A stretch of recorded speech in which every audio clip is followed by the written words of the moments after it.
Alrighty, y'all. We are live as the 35, 27, and 6 Mammoth head into Vegas to take on the 31, 23, and 14 Golden Knights. The Knights have had their fair share of ups and downs. However, the team being back together is moving in a positive direction. Lost to the Sabres 2-0. Empty netted though after Hill misplayed a puck. He became a brick wall. Beat the Blackhawks 4-0. Beat the Penguins 6-2. Lost to the Stars 2-1. Lost to the Oilers 4-2. And lost to the Wild 4-2. Meanwhile, the Mammoth coming off of a big win in Dallas, 6-3 over the Stars, for then losing 4-3 to the Penguins, 3-2 in overtime to the Blackhawks, getting whooped by the Wild 5-0, losing again to the Blackhawks 3-2 in overtime, and beating the Blue Jackets 5-4 in overtime. Not sure what to expect here ultimately. Vegas again looking much better with their return of Stone, just not able to get anything past who was in that for Buffalo? I can't believe I just drew that blank. Luukkonen played his ass off, but like I said, so did Aiden Hill. Unfortunately, he decided to do so after having a big error that led to the goal for Buffalo. Let's take a quick peek amongst the league while we wait for puck drop at the Fortress. With 5:41 to go in the third, the Blackhawks on a power play, 90 seconds to go on that power play, 5:41 to go in the third. They are up 2-1 in Minnesota. Predators likewise about 90 seconds on the power play in Nashville, leading 2-1 over the Kraken with 16:12 to play in the game. Panthers up 2-0 in Edmonton, 15:49 to go against the Oilers. Puck drop for the Lightning and the Canucks. And we are waiting for this game, the Sabres and the Sharks and the Flyers and the Kings. Earlier today, the Bruins in Boston curb stomping the Jets 6-1. In Ottawa, the Senators, Brady Tkachuk scoring late to lead Ottawa to a win over New York 3-2. I lost myself in that sentence. I apologize. The Red Wings in Detroit winning 3-1 over Montreal.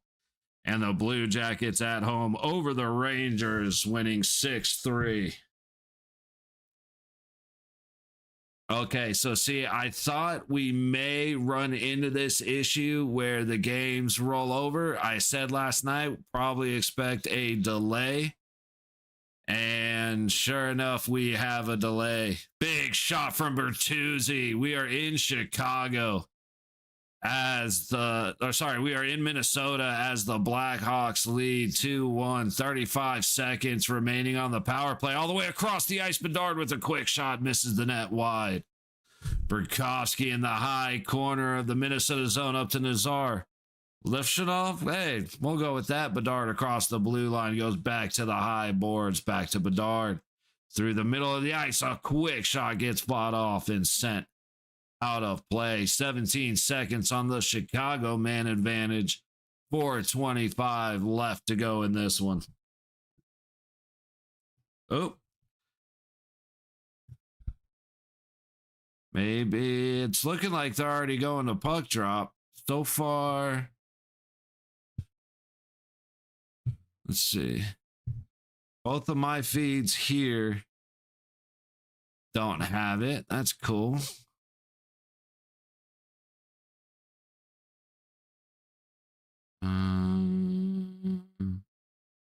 Try this one.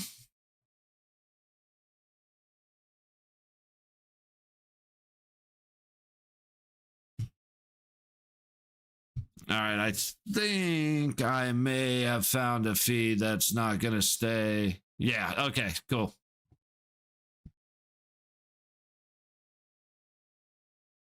They have dropped the puck in Vegas. We will be on a delay. My usual feed that shortcut the delay has disappeared. So, you know what? I can try one thing real quick before we get puck drop. Hang on a second.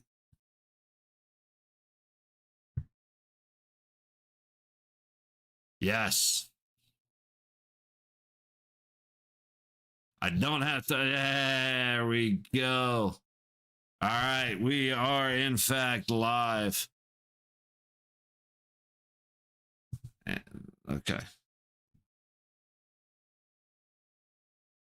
Why is this so dark? Hang on a second. There we go. Utah getting a chance from a hard angle. McNabb cutting off the pass across the crease. Barbashev heads back out the other way. Up the high wall. Theodore throwing it towards the net. Pass back out to center ice. A quick shot by Eichel, and Vejmelka makes the save.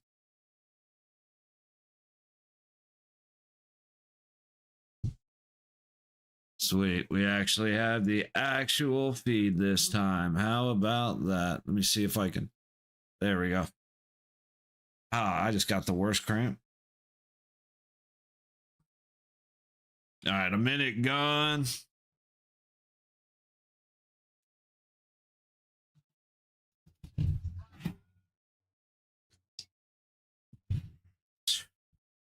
Didn't see shots. Let's see. Shots are 1-0, 58 seconds in favor of Vegas, who wins the face-off off the high dot in the Utah zone. Fed up front off a skate. Barbashev follows it up, and Vejmelka makes the glove save.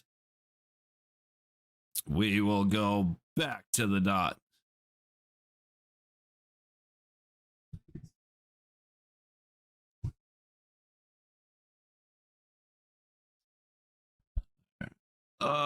Sorry, I've been trying to look at the names today like usual. It has not been very successful as school has taken over now. Shot from the low point, trying to get the tip, and Eichel can't beat the stick of Cooley. Kept in, but only for a moment now through neutral. Cooley back the other way, fed into the center, reaching across. But the backdoor pass did not connect. McNabb able to hit the blue line, dump it all the way across neutral. Barbie gets there first. Against Uyghur, pass up to the high wall. Hurdle buys some time. Good. No panic. I love it. Passes it up to the net. Marner's not able to get the tip in, but Marner does get the pass back to Hurdle. Puts it on net, and it is stopped and frozen by Vejmelka. That was a lot of patience right there. Already, we've had like 3 or 4 pucks go towards the net. Like it is the one goal in life to get pucks to the net. I'm okay with it because they've had guys at the top of the crease. So already, I feel like in the first minute and 47 seconds, there's already been improvement. Puck back behind the Utah net, worked up the low boards and carried out. Yamamoto gets stopped in neutral, and Vegas sends it back into Utah territory. Marner almost gets back there, but Utah's able to play around, and it comes out. Good pressure at the Utah blue line. Eventually, the puck breaks free at the Vegas side of neutral. Into the zone goes Utah. Great pass back. Back up front, back. Just a couple too many passes that couldn't find their way to sticks. Utah getting very creative in front of the net, but they don't develop anything. Back in the other way, all the way around, back to the low boards of the Vegas zone. Bowman takes a shove and loses the puck. Bowman's a little slow to get up. Shots taken by Hayton, and it goes up and out of play. Shots are 5-0 already.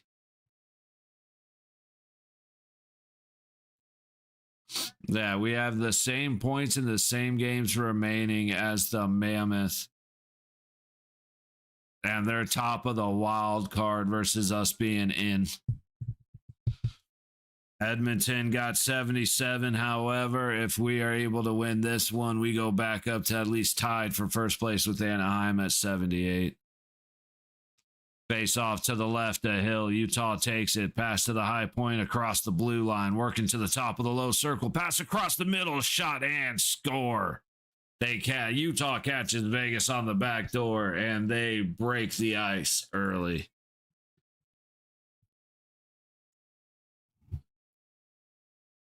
Oh, it's going to be a long weekend, isn't it? Just wins the face-off. Pass comes down to the low point. And who is that? Bowman. Bowman's just too slow. Beautiful pass goes right past the stick, and Keller catches it with Bowman trailing 3 feet behind. Yep, that's all it was. It looked at least like Vegas was playing man-to-man, and he got beat by his man. Korzak racing in off the face-off, trying to center it. Pass doesn't make Cole Smith, but off a stick. Gives Dowd a try. Now Kolasar collects back in the Vegas zone. Pass all the way up, and that's going to be a Vegas icing.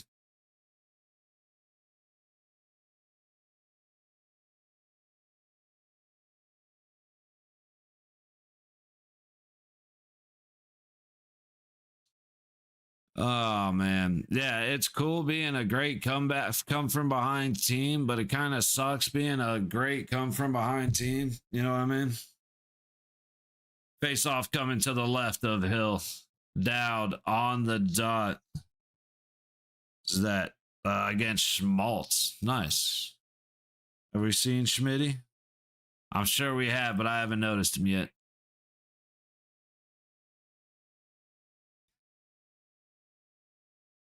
And Schmaltz wins it, sends it all the way back to his own goalie. Utah back to collect it and passed up ahead to the blue line through neutral. Tossed in short and sent right back the other way. It's going to be an icing on Vegas. 3.5 minutes gone in the first. And the ice from the first 2 minutes, the ice has shifted.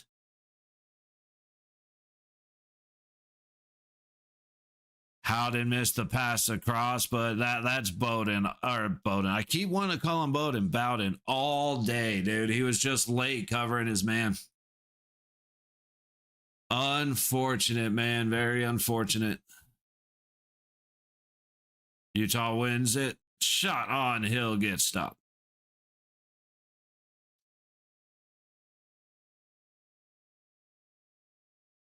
I can't believe how many goals we've given up on the first shot or like the first 3.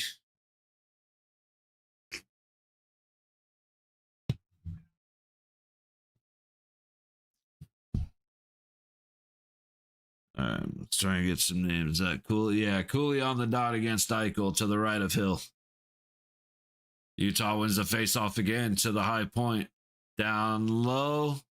Pass across the center gets deflected, and Barbashev whiffs on the pass to Eichel. He recollects and tries again. Eichel's pass goes into skates, trying to catch the attacking Anderson. And the puck goes back under Utah control.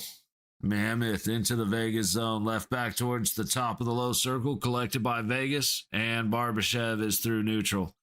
Good job there by Eichel. Hannafin backhands it to the net. It goes wide past everybody. Eichel collects, throws it towards the center of the net, and no good shot opportunity gets put on Vejmelka. Back into the Vegas zone behind Hill. Theodore waiting for the set, and he goes to Nabbers up the high boards. Redlining in. Vejmelka plays it. Just kind of leaves it, puck up the low boards of the Mammoth zone into the corner and all the way out. It makes its way down the hill, and Theodore just fell over as he goes to collect the puck. please don't have one of these games. I know we lost the other night, but we looked so good. Please let's not have one of these games. Vegas sets it back into their own zone. Mammoth get there first, but they dump it deep and go for the change. McNabb behind Hill feeds it up the high boards. Lazan with speed hits the red line and dumps it in. Down in the low corner, Bowden takes a rip and loses the puck. Mammoth playing catch in their own zone, working all the way up through neutral. You're in the fortress? Fuck yeah, Jonathan. Right on, buddy. I'm telling you that I may be hard to hear, but man, when they lower the helmet and that bass hits, did I tell you that's a hell of a sound or what, man? That was something I forgot about the other day. Section 206 row D. Okay, you're up where we used to have, where our buddy used to have tickets. We were into either 205 or 215, now that I think about it. But I know exactly where you are. In fact, let me look at something.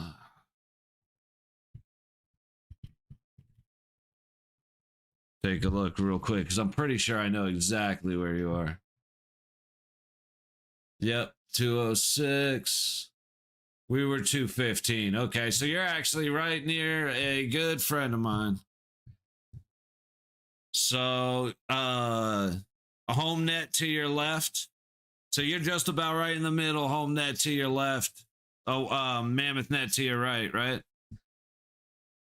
14 and a quarter to go in the first. Shots are 5-1. But not, hey, have a drink for me, buddy.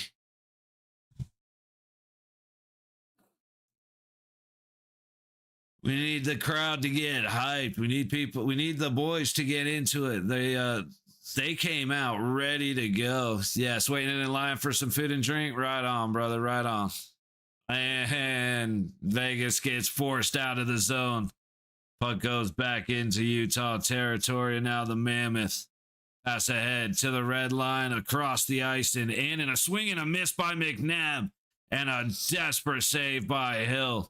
Theodore might have got a stick on it, but it doesn't matter as the Mammoth score again. Keller getting up close and personal to Hill as the puck comes through. What is with the boys right now? They decided defense doesn't matter tonight after playing Buffalo the other day so well.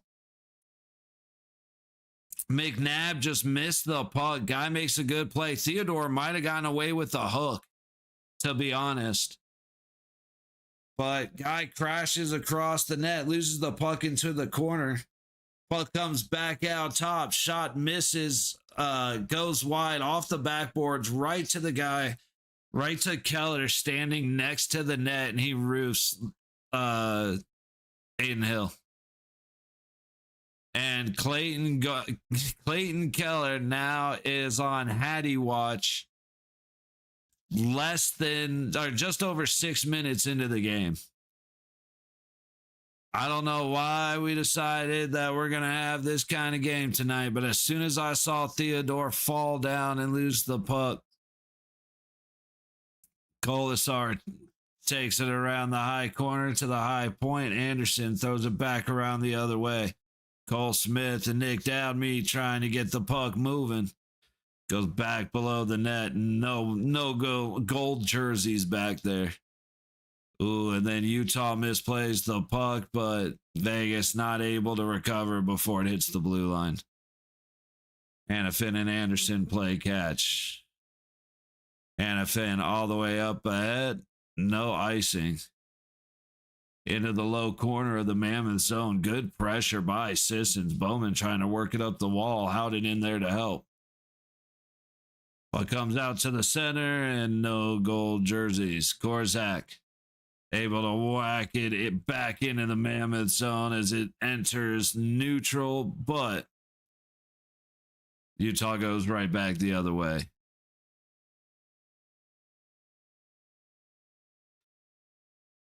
Marino makes the pass across the ice. And Utah will wait. Schmitty up ahead, tipped in. Oh, no, tipped at neutral. Doesn't go anywhere. And now Utah finally breaks through and gets it into the low corner of the Vegas zone. Marner trying to play it under pressure. Skates away with it behind the net. Up to the high wall, all the way up ahead looking for Hurdle, but it doesn't catch him. Good defensive play, Utah. Pass across, and there's goal number 3.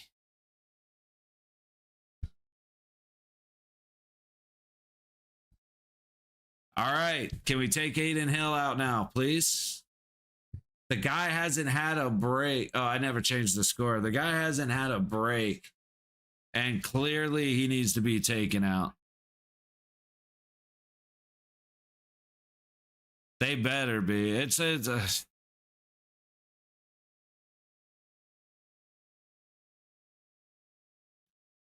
just no defense for the Golden Knights, dude. Yeah, good. Good.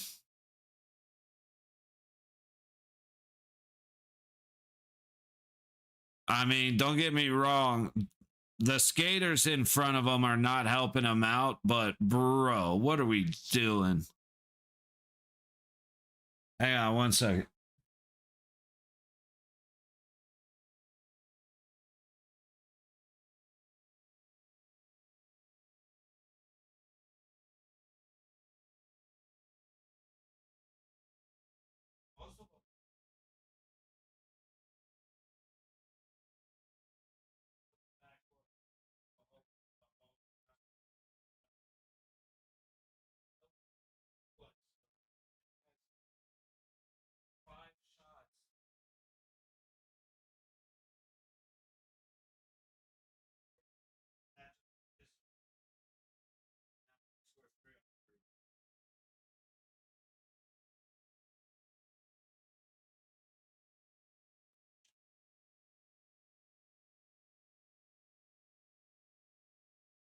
Dude, Jonathan, man, you picked some rough games to go to. At least with Buffalo, it was a good game. Like that. He's not going off the ice. He doesn't have a helmet. That's a penalty. Dude, that's a penalty. The guy continued to play without a helmet. That is a penalty. He has to go right to the bench, but no whistle blown. And yes, that is a ticky-tack shit for me to complain about, but we need a miracle at this point. So yeah, that should have been a penalty. Mammoth right into Vegas territory. Anderson swings it around from the low corner. Puck coming back the other way, and a dumbass pass gets knocked out of the air. Not sure what Sissons was doing there. Hannafin collects behind Hill to the high point. It's kept in. And Cooley with the shot gets stopped by Schmid. And the crowd goes wild for Schmid. They finally got to see us. Oh, bullshit, dude. Sissons well, never mind. Sissons wouldn't make that shot if 100 times out of 100 he's missed that shot. So never mind. I'll say we had a chance at a goal right there, but it's called offsides, but it was Sissons. So yeah, Schmid just made the first save of the game, and the crowd went nuts. Here's the thing, dude. I get, we're getting close to playoffs. You need to play Aiden Hill, all that shit. He shouldn't have started this game because it's like his 5th game in a row. He needs to take a break. Yeah, leave it unless we win somewhere. Nice. Yeah, we got oh, dude, Vegas Oilers is always a fun watch. It is the most infuriating thing in the entire world, but it's a good watch. And we got Nashville and Dallas coming up this weekend. It's cool. My mate's doing so it's fine. Nice, bro. Nice. I'll say I just started my shit, so yeah, no, dude. Oh, it's a headache and a half right now. What's going on with Vegas, man? I'm so disappointed. we started making we started turning the corner. And here it is. Just I have no words for what's happening right now. I really don't. 3-0 on 3 shots. Vegas had 5 shots in less than 2 minutes to start the game. And I don't even know if they've had a shot since. They've had 1 shot since. And then Utah goes 3 for 3. Holy shit, dude. I can't wrap my head around this right now. And like the pass from Marino to Keller was beautiful. Bowman got beat. And then coming off the boards, Cooley, Roof, and Hill, that was it's been our defense 100%. Dude, 2 goals. If I swear to God, if Cooley hat tricks on 3 shots, I'm going to be pissed. 9:47 to go in the first. Oh my goodness. Utah working up the boards across the ice. They're going to go in on the low side. Uyghur passes it up ahead. And Mammoth get cut off the puck. Korzak just hit down in the ass, so the puck drops down and stays in the zone. Heavy pressure on Kolasar. He finally gets it away. Pitched up to Lazan, and he will hit the blue line and dump it in. Fed immediately back all the way down for Korzak to chase. Oh, shit. Almost nobody took that puck. Dorofeyev trips over the blue line. Good Lord, man. Puck into the low corner, fed out front and put on net. Schmidt makes the save. Minus 15 goal differential in the first period of for Vegas. Oh my God. All I can do, my cheeks hurt from smiling, and it's because I don't know what else to do because this is so bad. Dorofeyev can't carry it across. Eventually it does go through. Marner shoots and he misses wide. Kept in, dumped down to Marner. He'll fling it towards the net. Hurdle. Can't make a play on it as Marino works it to the corner, and then Schmidt clears. Right back in, beating Theodore, and another good save by Schmidt.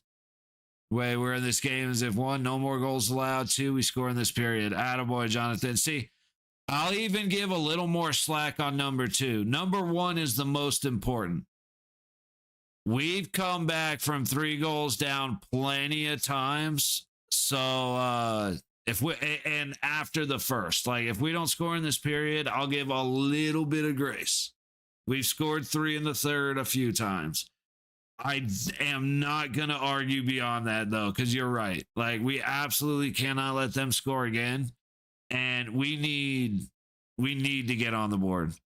It would be huge. We need to draw a penalty. The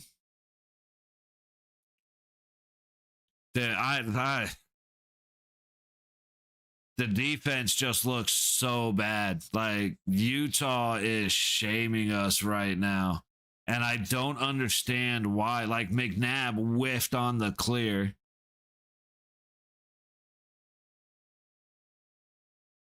Puck right out front of the Vegas crease. There you go. Knights out. Barbashev ahead. Stone trying to keep up with them. Fighting through 2. Backhand by Barbie, and Stone can't get the rebound. Hannafin at the low point. Throws it towards the net. It goes off of the pad of Vezmelka. Recovered behind the net by Barbashev. He's looking for a place to go. Collected by Stone, but his pass goes off the stick and to center. Utah clearing it all the way back down behind Schmid. Hannafin now. Working up the boards, goes off to Anderson, and Anderson, I believe, will go for a change. Good tip in. Howden trying to go across the center to Bowden. And it hits a stick and goes up and out of play.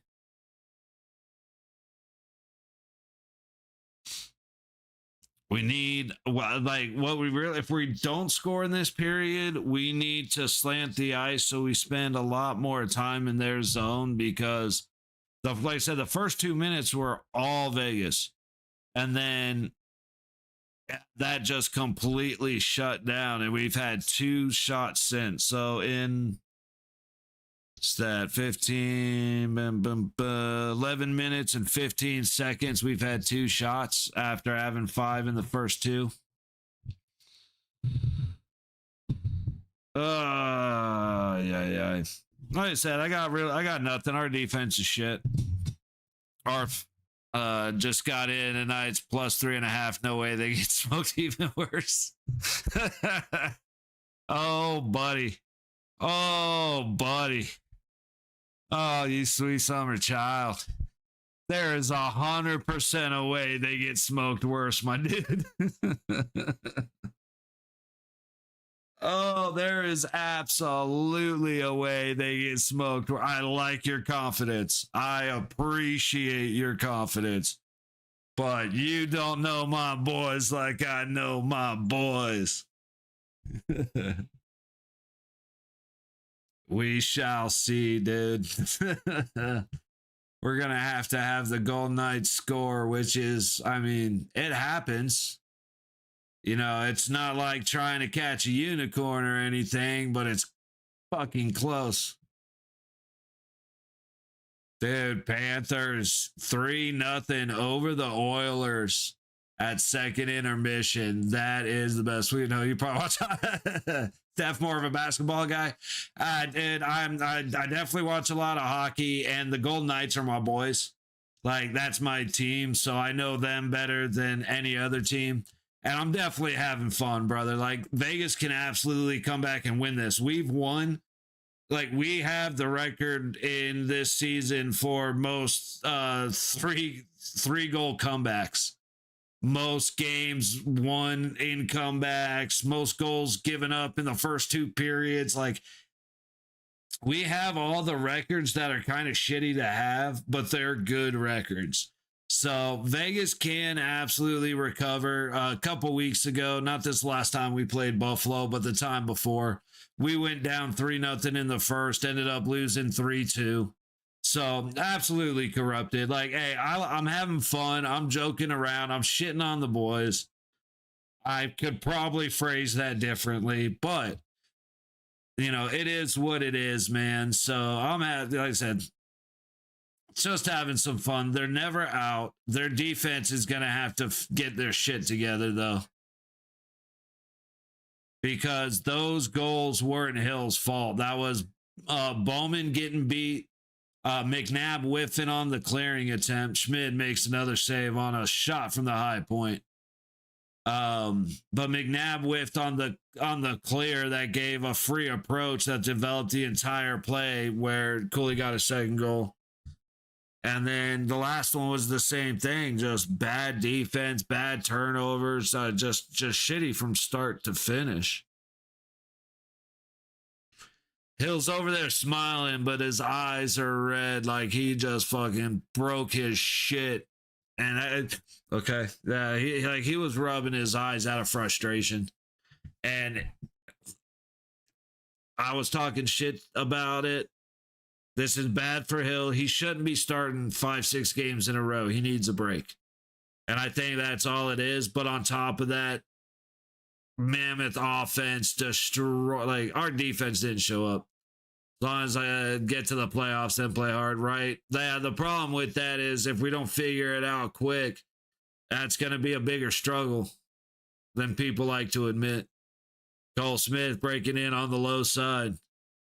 Trying to work back up the wall. Mammoth recover. Puck goes past Schmid. Polisar gets a little hit in. And now Dowd takes a bump as he makes the pass to Marner, who dumps it around to Vejmelka. Schmidt plays it up the low boards, and it is out. Must have taken a weird bounce. Cameraman got lost. Puck back to Schmid. Played around behind his net. Hannafin works it up to neutral. Dorofeyev a little afraid to get hit, which he should be. Turns up, but at least he didn't lose the puck. Anderson working back across the ice. Hannafin collides with the Utah player. Now we're back the other way. 2-on-2. Schmaltz takes his shot, but it is off of the stick of Anderson. Puck stays in. Worked down to the low corner by Schmaltz. Anderson sends it around to Hannafin on the high side. Marner out to neutral, and Hurdle dumps it in. 3 shots, just embarrassing. People behind me are shit talking Hill so bad right now. Dude, they should be, Donovan. They absolutely should be. Oh, it absolutely is the first corrupted. Wink, what up, buddy? Okay, just got Hawkeye. Did you swap your goalie already? Yes, sir. Wink, yes, sir. They only have 3 shots. No. Okay. They have 4 shots now, but they scored 3 goals on their first 3 shots. Yes. Buddy, you can ask anybody. I don't smile this much. I am so annoyed and mad that all I can do is smile. Because with the otherwise, I start breaking shit, dude. Seriously, Tatum, it's been obnoxious, man. And again, I can't blame Hill for those 3 goals. It's the guy skating in front of him. Now, he had at least 2 good opportunities to bail his boys out, and he didn't. But the first, like I said, the first one, Bowman was late covering Cooley. Cooley was wide open. The second one, McNabb whiffed on the clearing attempt, which gave the Mammoth an attack and set up the motion that ended up scoring that goal where Cooley roofed it. And then the third one, Hilly just didn't react. The third one, I'm willing to blame a little more on Hill, but normally watch the games on TV, but for some reason this game is on my local channel. Yeah, March Madness blocking the local channels. Yeah, it's on if you got Hulu or ESPN Plus or any of that, like I got nieces and nephews, so like Disney Plus has the connection to Hulu and I think HBO or something. And it was actually on there on live. I'm very surprised to find it. I have a very firm, like, fuck ESPN and NHL and all them for being greedy and making it harder to watch hockey. So I typically just steal it. Like, I'm 100%. I rip that shit. Good friends with old Captain Jack Sparrow. Like, if I can find it somewhere where I can shove it to them, I do. This is like the first game in 2 seasons that I'm watching on the actual platform. But it is on Hulu. Or for most consecutive goals on consecutive shots in an NH game, a game is. I pray it's like 7. I fucking pray. Because that's another record we don't need to hold, man. Lazan working up, backhands it. It goes up and over. Vejmelka fed out front. And Barbashev can't find it in his skates. Barbashev wanted to hit somebody. I like that. And we have an icing on Utah. 4:23 to go in the first. Shots are 7-4 Vegas. Let's see. Off the face-off, skating it down to the low baseline. Yeah, Lazan did a great job, but who was that? Who is that? 82. Stenlin for Utah. Just got a good stick on Lazan. He was tracking too, man. Face off to the right of Vejmelka. Hurdle on the dot. Puck comes to Barbashev, but he can't pass it across through the bodies. 2-on-2 going the other way. With speed, turns into a 1-on-1, and that's a hold on Anderson. Rasmus fucking Anderson, dude. He has a game where he does something I like, and then he goes back to being Rasmus Anderson.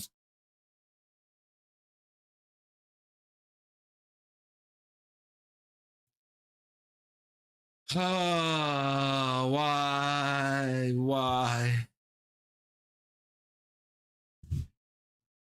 Dude, that doesn't look good. Hang on.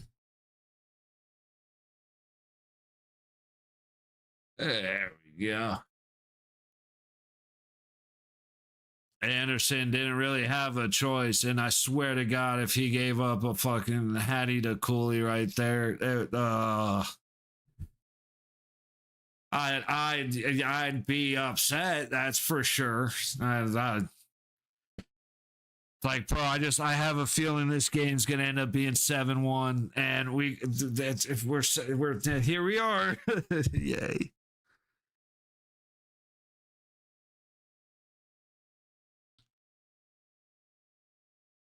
Face off to the right of Schmid. Sisson on the dot. Pretty sure the Mammoth power play is trash. They just said they're 26th, and Vegas is like 7th on the penalty kill.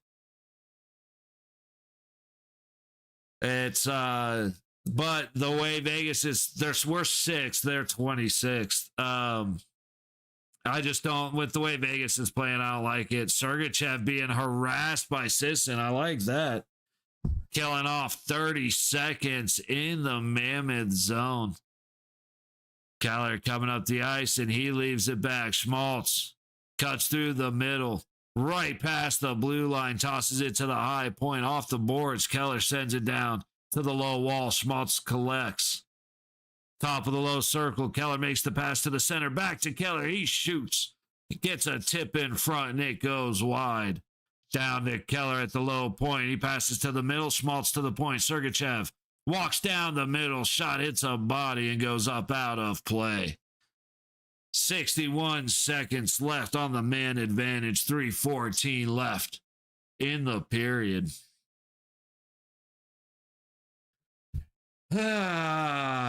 We need to see.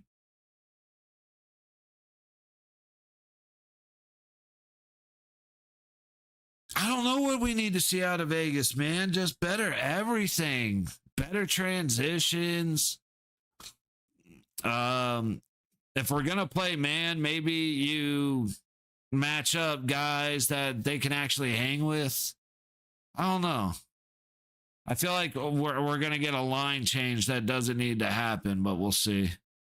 Jersey down to Carcone, down to the low baseline. Cooley can't get it through Hannafin. Back up the low wall. Down in there, putting on pressure, hit. And he gets the puck over to Colasar, who sends it rink wide. 35 seconds on the man advantage. 2:45 in the period.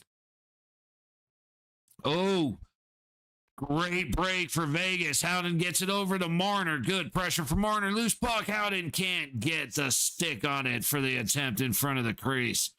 Carcone goes back the other way through neutral. Cooley now with speed. Onto the high side of the Vegas zone. Kraus gets pressured. Peterka finds it on the low boards to the low point. Carcone across the blue line. Marner forces it outside, and we are back to full strength hockey. All love for him, what he's done for the club. I think it's time to say goodbye to the Hill this offseason. Jonathan, nobody. I have said that since before the Hill trade.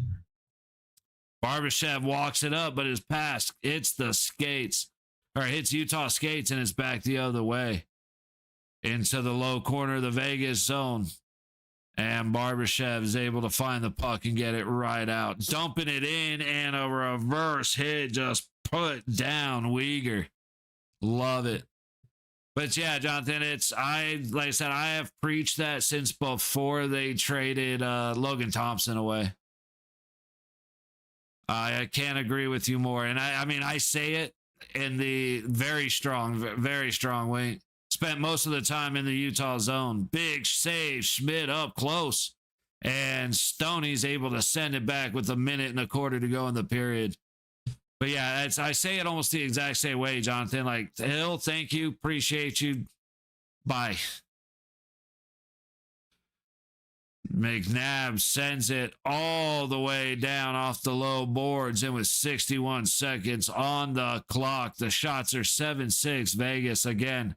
Vegas had 5 shots, 1 minute and like 47 seconds into the period, and they now have 7.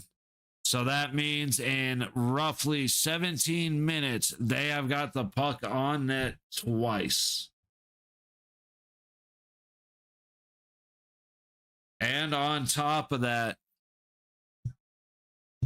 not had maybe one decent chance to actually get something in the net. And then they don't play defense.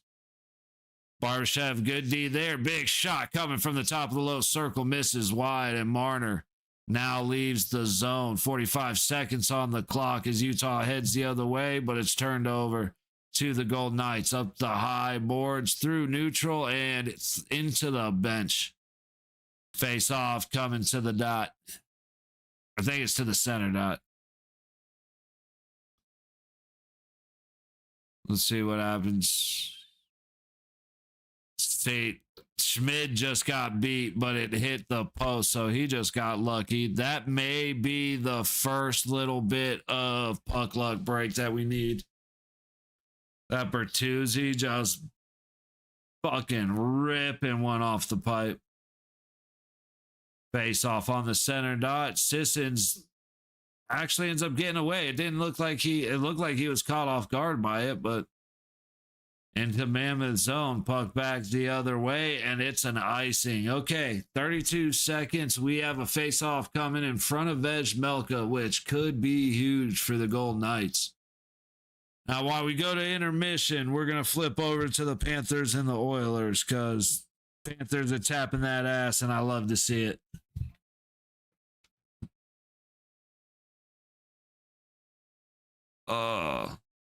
Second period. If we can't score in these last couple of seconds, hopefully we can draw a penalty. If not, at first puck draw,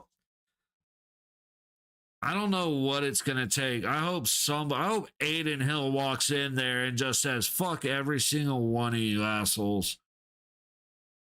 It's like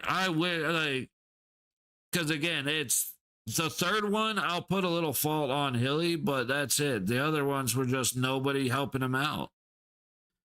20 seconds, Utah right back into Vegas territory. We cannot win faceoffs. We can't control the puck. We can't transition. We can't keep offensive zone time. Big shot for Utah and a big save for Schmid. Vegas will collect, work it up the ice, and let the clock run out. Good freaking Lord, my dude. We will come back to that one. I don't know why, but we will come back to that one. Dude, it sucks. I haven't been able to use any of the animations or anything because the refs haven't been bad. No penalties for them. We can't score. Like, it's just very, very sad day in the fortress. But yeah, I got nothing. Let's watch Florida kick the shit out of Edmonton. Chased in. Mikkola following it around the net. Forsling gets there first. Works it to Mikkola, who goes out of the zone. Lustrinin centers it. Utah recovers, and 45 seconds gone in the period as Bouchard works in on the low boards into Vegas territory. Lustrinin taps it towards the goal, or towards Bobrovsky, but Vegas is not able to get it out. Sorry, Vegas. Florida, Lundell tosses it in with the backhand. Lustrinin chasing against Bouchard, hits Bouchard hard. And Boquist comes away with the puck into the high boards. Jones trying to defend himself and find the puck. Lundell eventually ends up with it, but it's smacked away. If playoffs started today, be playing the Oilers 1-10. How confident are you? I'm not fucking. I won't go lower than a 5 because anything could happen, but at 50-50 is the best odds I give Vegas any given game. Puck across to the front, a quick shot by Rodriguez, stopped by whoever's wasting their time for Edmonton. That's not fair. Let's see who's in that.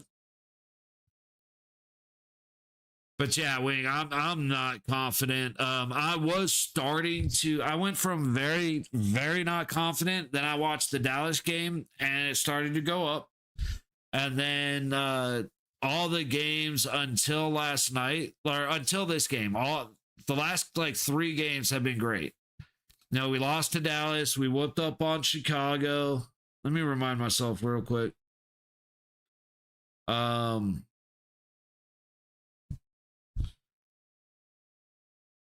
Yeah, so it was 3 games. The last 4 games have actually been really good, and that includes 2 losses. Because the loss to Dallas, we played very well considering. So it wasn't great, but I was okay with it. We beat Pitt. We beat Chicago, lost to Buffalo, but we played a really good game. Again, 2-0, but it was an empty netter. And if Hill hadn't misplayed the puck behind the net, that goal probably doesn't happen. We may have overtime instead of an empty netter. Who knows? But like I said, Hilly has been playing too much lately. I don't know why they wouldn't give him a break, especially, you know, 4 hard games in a row. He deserves a break. But I'm guessing they were going to wait to play Schmidt against Nashville and then have Hill for Dallas. But we'll see how that changes, because I don't have confidence in Hill. Verhagen with speed stopped by the Oiler goaltender. I forgot to check who was in net for Edmonton. Give me 1 second on that. It's Ingram. Ooh, another puck in from the point. Ingram's able to make the stop.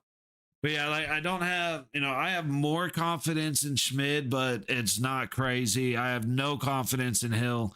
Carter Hart, I guess, is close to coming back, but even though he started well in his first couple games, he started playing like absolute shit. So I really don't have faith in our goaltending, and that's the biggest thing. Playoffs, you can't win games coming back by 3. Like, you can, but it's you know, the Kings have learned how bad that just wrecked shit last year. So, yeah, not very confident, Wink. Not very confident at all. But it's one game in the middle of a little playing well streak, so I can't get, you know, all of this is coming in with, keep in mind, one game. So it is, you know, we'll have to see how we do against Nashville, how we do against Dallas. Like, if we can have a game against Dallas, I'll feel better. But as of right now, we just, oof. You give us a 7? Fair enough. Big shot from the high dot, misses the net completely for the Panthers. McDavid leaves it back as they head the other way. Tossed into the high corner. Hyman chasing it down. He absolutely just held Forsling. No penalty.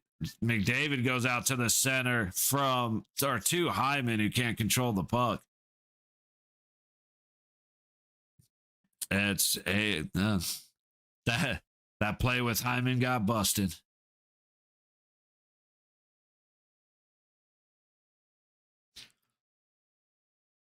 Like I said, it's in any given game, my feelings are typically 50-50. Confidence will swing a little bit, but I try not to get overly confident.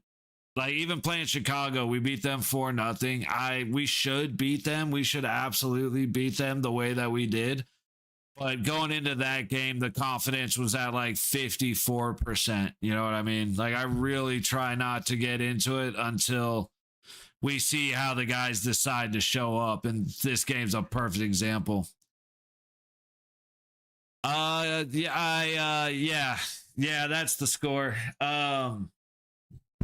So once upon a time, a man and woman fell in love, and those two had a babe. No, I'm just kidding. And that baby became Aiden Hill, the most useless man to ever strap on Pat.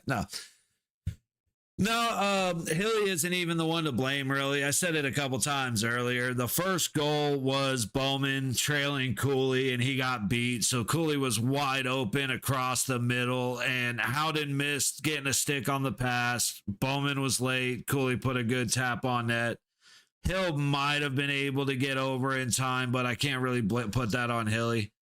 The second one, as McNabb goes to clear the zone at the top, or right at the top of the zone, he whiffed on the puck. 2 Mammoths are coming at him, and he whiffed on the puck. So they had an easy walk into the goal. Ends up misplaying it to the high side. Puck comes back out to the center of the ice. Shot misses the net. Rebound off the back glass comes right onto Cooley's stick, who's just sitting there alone, and he roofs it on Hill, who's already down. Can't really blame Hill. I mean, Hill might have been a little slow getting back up after he went down, but again, it's a rough one to blame on Hill. It was mostly defense. McNabb has a lot of fault since he whiffed on the he was trying to clear the puck and he managed to send it towards his own net. And I don't even know, I have to watch it again to figure out how he did that. And then shot by McDavid, gloved up by Bobrovsky. 12:05 to go in the third. Shots at 20 apiece. Florida winning 3-0 over Edmonton. But on the third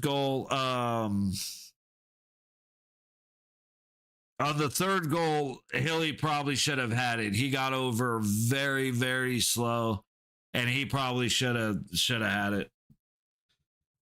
And that's how the Utah Mammoth scored 3 goals in 3 shots, and including putting Cooley on a Hattie watch. And now we've got about 7.5 minutes of intermission till we get back for the second period. And for some masochistic reason, we are going to be sitting right here watching it. Let's see. Anybody else still playing? Panthers and the Oilers. All right. Lightning and the Canucks are about to start up again. And the Sabres and the Sharks are going to the second period. Sabres and Sharks might be a good one to check in on. I'm getting sick of the Lightning. Unfortunately, they're going to do well, depending on how the officials call the playoffs. Because if the officials are worth their salt, which we know they're not, then teams have a chance to beat Tampa. But if the officials are going to be as shit as they've been all year, which they will, Tampa's just going to beat the ever-loving shit out of everybody. And that's what they tried to do to Florida last year, and it just didn't work. That's what they did to Florida at the beginning of the season. That's what they did to Toronto when we watched that game. That's what they did. I mean, they just beat the ever-loving shit out of everybody. They don't play hockey until late in the game, and it's usually enough because the other side is so fucking horrified that they're going to get boarded, blatant boarding, cross-check to the back with no call, so they're fucking scared. And you can't blame them. You know what I mean? And we are back. Face off won by Edmonton in the Florida zone. Puck to the top of the high circle. A lot of guys flailing all over the ice. They're in Edmonton, so I wouldn't be surprised if the ice was shit. Lustrandinen into the zone, dumps it across Ingram. Picked up by Lindell. Shot by Boquist. Hits something in front of him. Goes sky high and into the low corner. Edmonton recovers. Back the other way goes Hyman on the low boards. Pass all the way across to the center. It's picked up by McDavid, but he couldn't handle it. And Boquist goes back the other way to the red line. Tries to dump it in, but hits a skate. Miller collects. Or no, that's not Keandre Miller. That's Nurse, Donnell Nurse. Plays catch in his own zone. Puck up the low board. Sent all the way around. Bobrovsky kept in by Edmonton. Very good attempt for Edmonton, but a better defensive stick for Bennett. Oilers can't feed it through the center, and now Bennett takes it back the other way. It's held up by Nurse, and Ingram, very, very long delay, eventually plays it up ahead. And then Kapanen whiffs on his shot as the puck comes down. That was interesting. That should have been a whistle. What's the deal with the Wild losing to Chicago? They keep losing to bad teams. Fuck them. No, that's a good question, buddy. I gotta think it's I really don't know. I haven't watched enough of them to have an idea as to what's going on, but if I had to guess, I think the Wild get cocky and they don't prepare themselves mentally for the game. But that would be very don't take that shit to the bank. It'll bounce. You know what I mean? Puck all the way around to the high boards. And Florida's able to get it up ahead. Coming back the other way. Edmonton dumps it in. And Jones gets there first. Florida. Reinhart through neutral, dumps it into the high corner. And fighting for his life. I can't tell you that. I can't see the number. But Edmonton is able to clear back to neutral. But did they saw with you saying that Chicago held on? Yeah, they did, man. Was it Spencer Knight in goal for Chicago? Yes, it was. Shout out Spencer Knight. I'm not overly impressed with the kid, but I see a lot of potential. I can't even say potential. But it's like, it's not that I necessarily like the kid, but I don't hate him. Puck to the high point across the blue line. Bouchard tosses it down behind the net. Lacy cannot collect it. But McDavid does. Working to the high side of the low dot. Throws it to Bouchard at the blue line. It's tipped well wide. Lustrinen gets it down into the high corner, but Edmonton collects. Oilers to the high point, back down the wall. McDavid cutting up. And that should have been, how is that not an interference? That is an oh, are they saying they pushed him? Hyman just ran into Bobrovsky and pushed Bobrovsky down and knocked the net loose. I'd like to see the replay because it definitely looked like it should have been. Let's see. See if they show the replay. Here we go.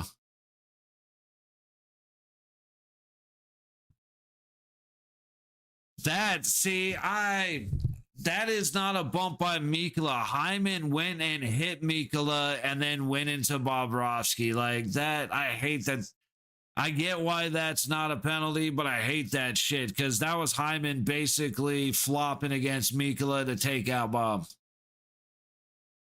Oilers win the face-off at the blue line. Quick turn and shoot. Loose puck. Now that looked like interference. No call. Hyman again getting in the way of Bobrovsky's shot coming from Nugent Hopkins. Hits the post. From the low dot, he hits metal. And finally, Boquist is able to lightly tap it down. Ingram's going to play it right back up the boards, and it's in. Hyman at the low point loses it to Bennett. Bennett fights through it, but not for long. Well, Knight's soon to be wild card. Yeah. I mean, we have space in the division, but you're not wrong, Xavier. How much space do we have, actually? Because that might have narrowed down quite a bit. Damn, we only have 1 point. We don't have space for... Oh, never mind. That's games played. Holy shit. Point 71, 76. So we got 5 points over LA. And so we're okay. Not for long, but we're okay for a moment. Hey, really been such a navigator. I love this team, but damn, bro, it's not even being negative. It's being honest. As much as it sucks to say, I mean, I don't know if you noticed, man. I happen to love the team as well. I feel you every step of the way. This sucks, but it's not being negative. It's being honest. And honestly, my thoughts couldn't be more negative on this team. Okay, I'm back. Right on, team. That's the one thing I don't like about hockey, 2 halftimes. Fair enough. I love intermission. Typically take advantage to go and have a smoke or grab a drink or something. But I feel you, Dan. I feel you. But yeah, bro, it's every now and then you got to be negative on the shit you like, or otherwise you don't see the improvement. So The guys will be okay. Unfortunately, the biggest thing that needs to happen is the Golden Knights management need to pull their heads out of, like, collectively out of their own asses. Take a big old deep breath of oxygen so they're breathing in something else besides their own shit. And hopefully that fresh air sparks an idea in that brain of saying, you know what? Vegas was like, there was a lot more here when everybody supported us and there was something to fight for, when the home games were actually home games and not filled with 45% tourists. We should do something about that. We should amp up the guys. We should rally the troops. We should rally around the city, get them back to supporting us. Give these guys something to fight for again. Because they completely lost it as soon as they won the cup. That's never going to happen, though. So we kind of got to accept that we're just where we are. Puck comes into Vegas again. Schmidt throws it away to the low boards. Hannafin going for a hit, but misses. Utah loses it. Vegas has a chance. Colasar and Dowd. Nope, Cole Smith. Colasar leaves it for Dowd, trying to go back towards Cole Smith, and it's tipped away to the high boards. We go against the Mammoth in round 2 of playoffs. They may have home ice, which is ridiculous. Yeah. 3 goals on 3 shots. Just seen that on TikTok. And your first stop was coming here, you fucking asshole. Yeah, that makes sense. Brother, bad, Sugar Hill. And again, it was, what just happened? And that was a wild card team ever get home ice. See, that's why I thought they weren't going to get it, because of the fact they are a wild card team. It was more the fact that they have a better record without getting the home ice, but I don't know. I have to see. But Sugar Hill, brother, it was, and again, the third goal, I blame Hill a little bit. Not completely at all, like not even 50%, because it was tough. I just think he could have made that save. The first 2 shots were all skaters in front of him, dude. Like the second goal, McNabb whiffed on the clearing attempt and left the Utah on an attack. It was fucking horrible. I didn't even know that. Just got home from work and that's what they do. Yeah, bro. He needs to pay fans to come to games. Oh, dude. Brother, all they have to do, the standing room only tickets are $89. The first couple of seasons, you could buy those for $39. Beers were like $14. Now they're $20. You know, like all they care, management cares more about selling season tickets to scalpers, because at least they got their money, than to selling them to fans. Like it's obnoxious, dude. I hate. It's not that they're anti-local, but they were basically like, "Hey, we want to show the locals that we appreciate them." Oh, rebound right past Howden, and the puck goes back the other way. But they're like, we really want to show the fans how much we appreciate them. So $5 hot dogs, $5 popcorn, and $5 drinks. And it's not just for locals. Like, you don't even have to show an ID. It's like, that's your fucking appreciation? Like, bro, fuck you. The managed, and like I said, we got rid of Zach Whitecloud for Rasmus Anderson, which still doesn't make sense to me. Oh, back the other way. Dorofeyev might have been offsides. Hurdle goes down as he plays it to the low dot. Leaves it for Korzak to chase it down, who loses it under pressure. Puck back to the low point. Marner throws it towards the net. Stopped by Vesh Melka. Off the low wall. Dorofeyev into the corner. Hurdle collects. Skates back towards the blue line. Pass across the ice to Korzak. He throws it at the net. And his body's out front. Dorofeyev to Korzak to Lazan. He shoots, but he whiffs. Marner backhanding it as he goes down to a knee. Misses wide. But back to the low boards. Mammoth get a stick on it, and they are going to be able to clear out as Lazon loses his wood.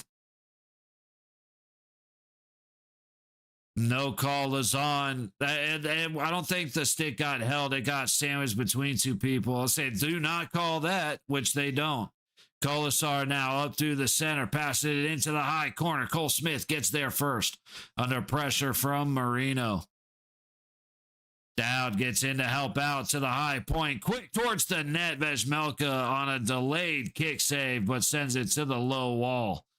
Mammoth collects, and they get it clear. Theodore puts it off sides like the fucking idiot he is. VGK, get a power play or something. I'm saying, Tate. I'm saying, bro.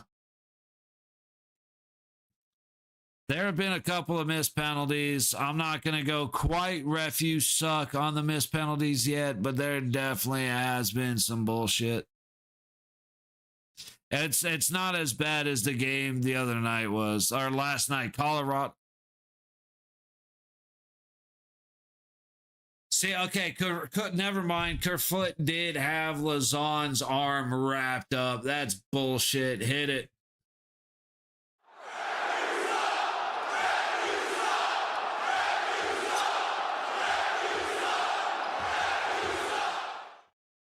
Puck back through neutral. Eichel with Stoney.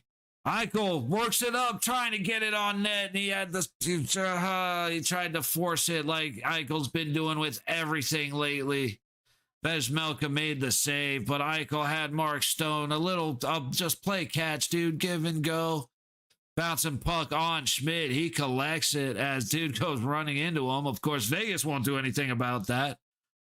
Dude, it's the most annoying thing about the Golden Knights is the fact that guys will skate right into our goalies, and every other team except for Toronto clearly will go after the guy. Anytime there's bullshit, the team goes after the guy causing the bullshit, unless you're Toronto.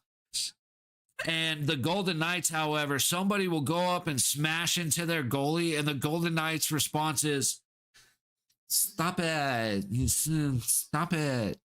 And it's fucking embarrassing. Yeah, drunks. He's Dorofeyev is playing.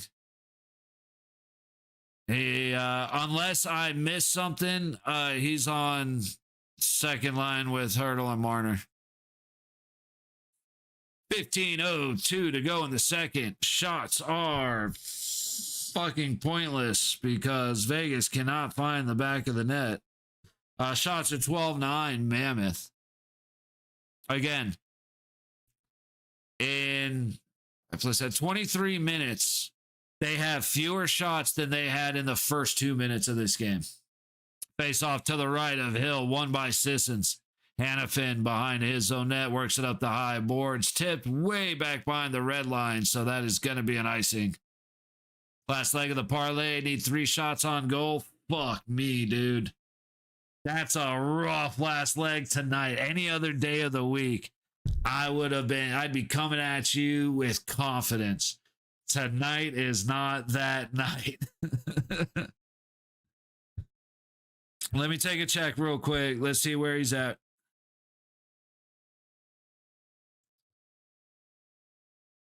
I mean, hey, there's a lot of hockey to be played. It could happen, buddy. It could definitely happen. Everybody else has already hit. Damn. Yeah, no, this is rough. Nothing being produced on the Vegas side of the ice right now. So with Dorofeyev, if we can get a power play, which the refs have just been like, yeah, no, what the fuck's a whistle?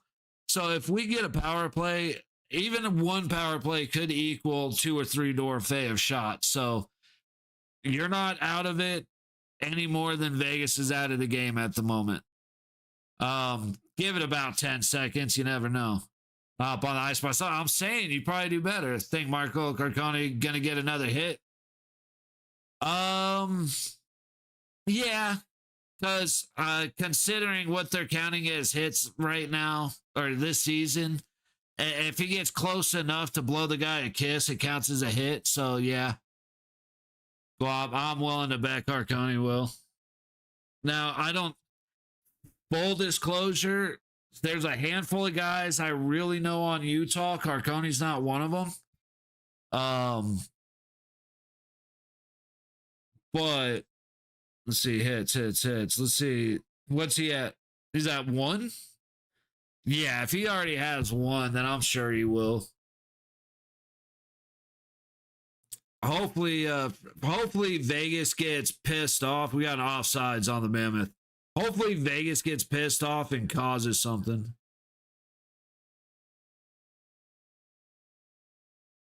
Because if Vegas starts hitting, then Utah will start hitting back without a doubt. But it's definitely not going to go the other way. Right? Like, where are we at for hits each side? The hits are 13-10 Vegas. Oh, yeah. Wait till about 12 minutes to go through the third. If that doesn't hit, that something happened. Pass across to Dorofeev, and he can't collect the puck. Marner missed Dorofeev on the pass. Lazon has to bail out, so he won't pitch down on that puck. And it goes up and out of play into the bench. I'm curious to see if he tossed it all the way over, but nobody's bitching too much. Marner attacking on the high side of the ice. Great pass from Hurdle, and he just misses Dorofeev on the pass. Now, granted, the guy sliding across might have knocked the puck away anyway, but damn, dude, you got to hit. Let's see. Dude, Marner made a hell of a pass to get it through Schmidt right there. So, time for that. Yeah, Florida got the shutout. Yeah, they did, Wing. 4-0, right? Gotta love it.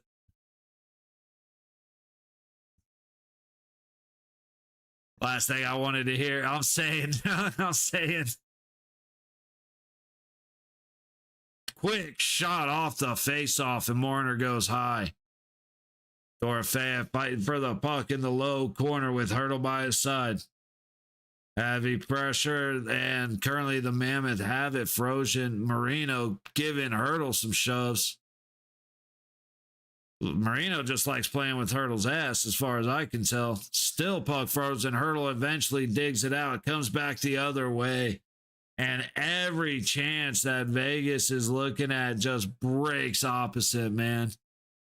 There's just no puck luck on the side of the gray and gold.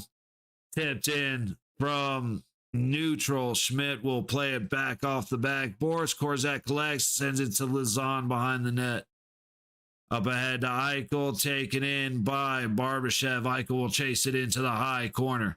Looking for a place to go under pressure. He sends it to the high point. McNabb back towards the net off the backboards. The puck's collected by Vejmelka. Think the Knights turn it on playoffs? Bro, Sugar Hill, I'm not even confident the Knights make the playoffs.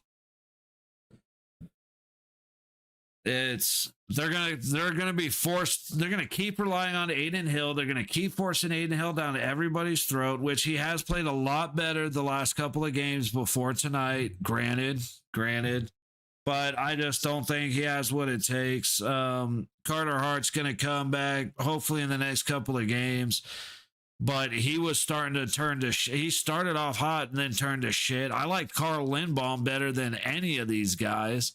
But he's down in Henderson. Schmidt has been playing better, but he's still a 2.5 goal a game at least guy.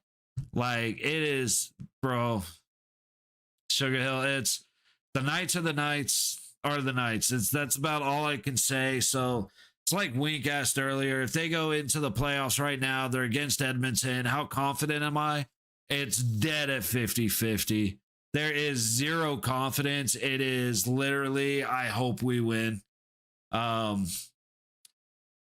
The guys just have too many inconsistencies. Last night's the first game we played in a long time with only one mistake, but it was enough of a mistake to cost us the game. And then tonight, they are completely falling to shit. So hopefully against Nashville, we tighten up, because if we look anything like this against Dallas, we are bent over the table fucked. Like, we are, I mean, nothing fun and exciting about how bad we're getting railed against Dallas if we don't fucking clean our shit up. So we'll see.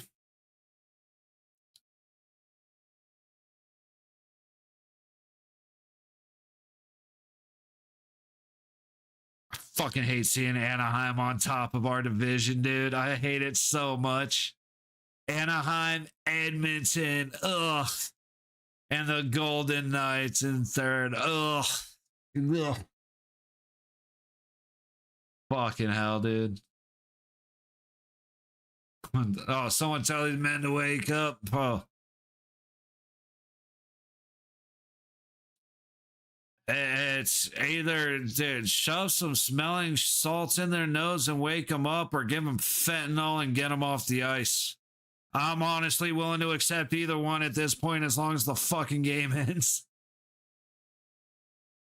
12:50 to go in the second. Shots are 12:10, and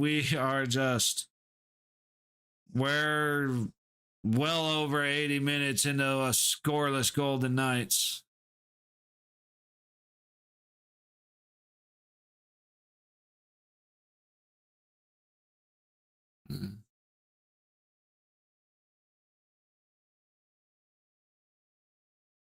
Puck back behind Vejmelka as the Mammoths clear their zone. They should not be fumbling like this. Yeah. I mean, they've obviously tightened up this period. We've gone 7.5 minutes without an overwhelming opportunity the other way, but a chance here as Theodore makes the pass across, trying to get back to Theodore. Good defensive stop by Cooley as he falls down. McNabb lasers one off the back glass. Theodore tries to turn and get it back, but of course, he's a defenseman that's playing way too far forward, but he actually makes it back, whiffs, but Schmid makes the shot. Makes the save. That's how, okay, Barbashev just has his stick snap. We're not going to worry about that. This is how your goalie bails you out of these situations. Like I said, Hill did a good job the other day against Buffalo. So I got to remember that at the same time, this goal's two of the three, you can't put any blame on Hill. Henderson just whiffs on a shot and then turns it over. Schmal's trying to make the pass across. Puck eventually gets there, but the shot is stopped. And now Sissons comes back the other way, fighting against Marino. Vejmelka plays it up the high wall. Kept in by Vegas. Cole Smith gets it to the point. Shot was on. It's loose up front. Nobody can find it. And nobody can get a stick on it. God. Playing a game of whack fuck here. It did go in. I'm hearing it did go in. Why they're saying it did go in, I don't know, and it's just gonna annoy me. That's held the stick there. So I guess it was a post. I hate these commentators. Why would you say it did go in the net as if it did go in the net when obviously apparently it didn't? Tripping down low. We're not going to worry about it. Puck back the other way for Utah. Way the fuck offsides.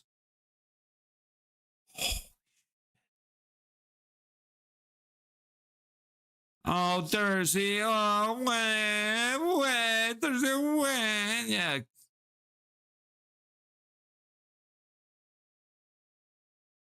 Let's see. Barbashev, Cooley made a great stop.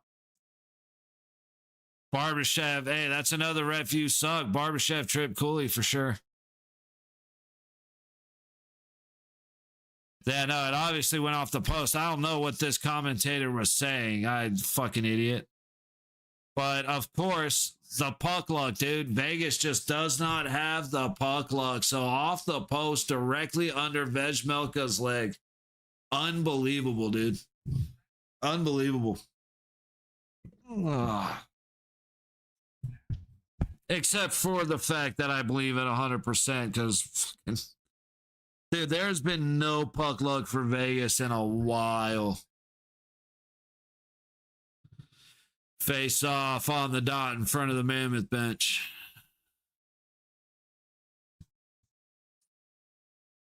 Hayton kicked off the dot. McBain comes in against Hurdle. Hurdle wins it. Anderson to neutral, tossing it up ahead, and Barbashev can't find it. Brought back by Marner. Anderson goes across the ice to Hurdle, and then puck back to Hannafin. Hannafin gives it to Marner. Up the ice on the low side, he's in. Looking to try and go back to the point. Big shot. And it's saved as Anderson goes wide. Anderson might have gone wide. Hannafin just dropped somebody, McBain, at the middle of the ice. There's a lot going on right now. It's an exciting game for how fucking disappointing it is. We can just cut the lead to 2 before the third. Yeah, it's honestly, without a power play, we're in trouble because we just don't have anything going that's shifting the momentum. And like I said, Vegas just doesn't have the puck luck right now. We need one lucky bounce. Shot from Lazan, stopped by Vejmelka, and it is sent up and out of play. Like I said, if the Knights can figure out just one lucky break and roll that into one lucky break and roll that into one lucky break.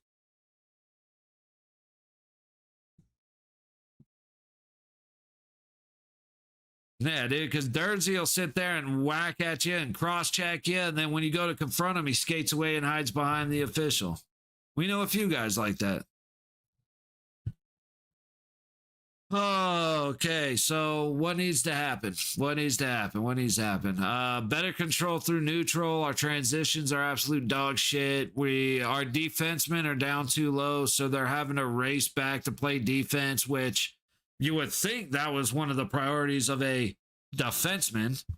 But that is, of course, if you do not play for the Golden Knights. Another thing, sidebar. Actually, I have to go and hop on Alec Martinez Twitter real quick because he was saying he was doing a goal breakdown. I gave him a suggestion. He told me that he was doing it. So, sorry, total sidebar. But that's a defenseman breaking down scoring, which I love because Alec Martinez is the ideal defenseman. Nowadays, it's can you score? Perfect. You're the best defenseman of the league. And it's like that's he has a +6 differential, dude. Or a -13, but he has the most goals or the third most goals. So he's the best defenseman. It's like, good grief, dude.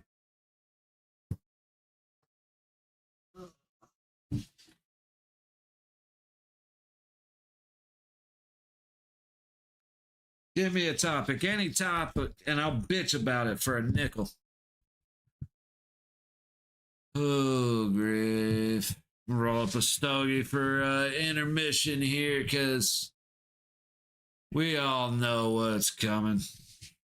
That's all right. Face off to the right of Vejmelka. 9:25 to go in the second period. Michael on the dot against Stenlin. Stenlin wins it. Marino can't get it all the way up. Pass across. Big shot by Barbashev, and he goes a foot wide. So close. Barbashev again. Shoot it. Pass to the middle. Stoney shoots, and is stopped by the pad. The left pad of Vejmelka. Mammoth wanted a high stick, but Theodore shoots. And it is swallowed by Vejmelka. All of Utah bitching at the officials because don't you know what you're supposed to be doing? Dude, I hate when players bitch at the officials for stuff like that. Like, the entire Utah team stopped skating to put their hand up and look at the ref when they thought it was a high stick. Like, dude, that ain't for... Imagine if if the Golden Knights were able to score... I know. But imagine. And comes back, they review it. It wasn't a high stick. It was below his shoulders. And if they'd have just kept playing, there wouldn't have been that goal. Like, I hate pros stopping play to bitch at the referee. Get through the play, then turn around and start bitching. Walk back behind Vejmelka. And Utah is able to work it out to neutral. Pass ahead, making a move, circling back, and at the high point, he goes across the blue line. Good tip by Barbashev. But the Mammoth are able to get it back behind Hill. Anderson collects. Looking for a place to go. 8.5 left in the period. Shots at 13 apiece. Up to Noah Hannafin on the low boards. Hits the red line and sends it all the way around to the high corner. Misplayed by Utah. Pinching down comes Lazon, but he's not able to get a good stick on it. It stays high on the boards. Everybody fighting for it. Eventually, Utah comes away. Great pass up ahead, to be honest. Lazon takes a little elbow to the nose. Not on purpose. No penalty or nothing. Just a good little shiver. Down to the low point. On net by Utah. And Schmid will freeze it with his glove.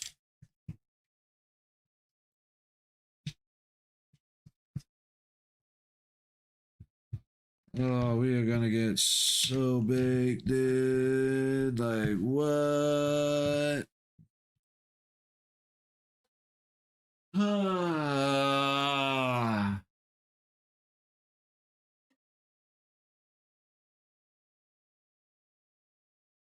Well, we got to start thinking of things to do to keep us entertained during shitty games. This is one of those times. I said, I think I got it set up for intermission to where during playoffs, during the intermission, we're going to watch a bunch of TV and movies and shit. Puck in. Schmidt able to fight off the shot from the low dot. And Vegas is going to go back the other way. Sissons and Bowden into Utah territory. Down into the low corner, sent behind the back of the net. And Utah gets it clear.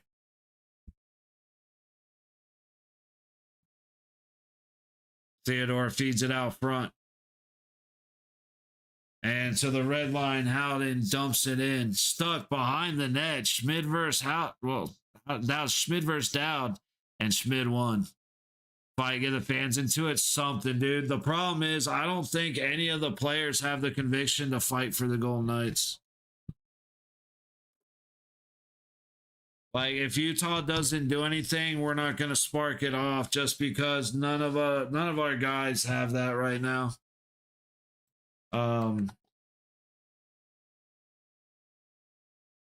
Like, even I've been a big fan of Cole Smith and Nick Dowd joining the team because we need an aggressive, physical fourth line. And, like, we need the Wall, Carrier, Colasar line as close to what that was. And it was looking good with Cole Smith and Nick Dowd. But this game, even those two aren't hitting.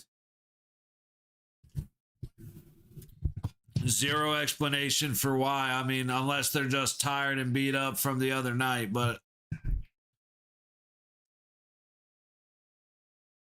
see, even the commentators like Colasar, get up here and fight. Like, can we get something going, please? Which Colasar kind of tried to did. Eichel sends it back to Stoney, and he can't get good wood on it. Hannafin fighting on the high wall. Stone collects, tries to get it clear, hits a stick. It's not clear. Shot hits a stick. And Cooley goes down as his shot goes up and over the net. Still in. Barbashev gets a hard reverse hit, but keeps the play alive, trying to go across the Stone, and fucking Eichel can't make a good decision, dude. Stone's pass gets tipped away from Eichel as he tries to line up on the high dot, and then Schmidt putting pressure on Barbashev, knocks the puck loose. Good recovery up high, but Eichel misses the puck. Shot goes wide. McNabb trying to make a move. Pass out front, and it misses everybody. Nobody can get stick on the puck in front of the net. Theodore's shot goes off the back wall, and then off the side of the net. Back to Theodore on the low point. Shoot. From the top of the low circle, rebound comes right out front and then back to the point. Theodore shoots again. And that time the puck goes up and out of play. For the love of everything good in this fucked up world, please. Don't let the Golden Knights get shut out again.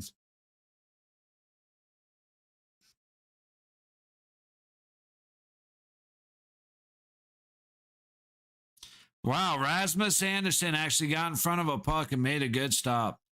And then Eichel just a weak pass over to Stone, but Nate Schmidt knows what to do with between those two.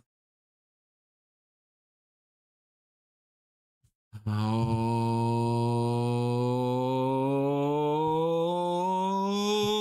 fuck. We suck.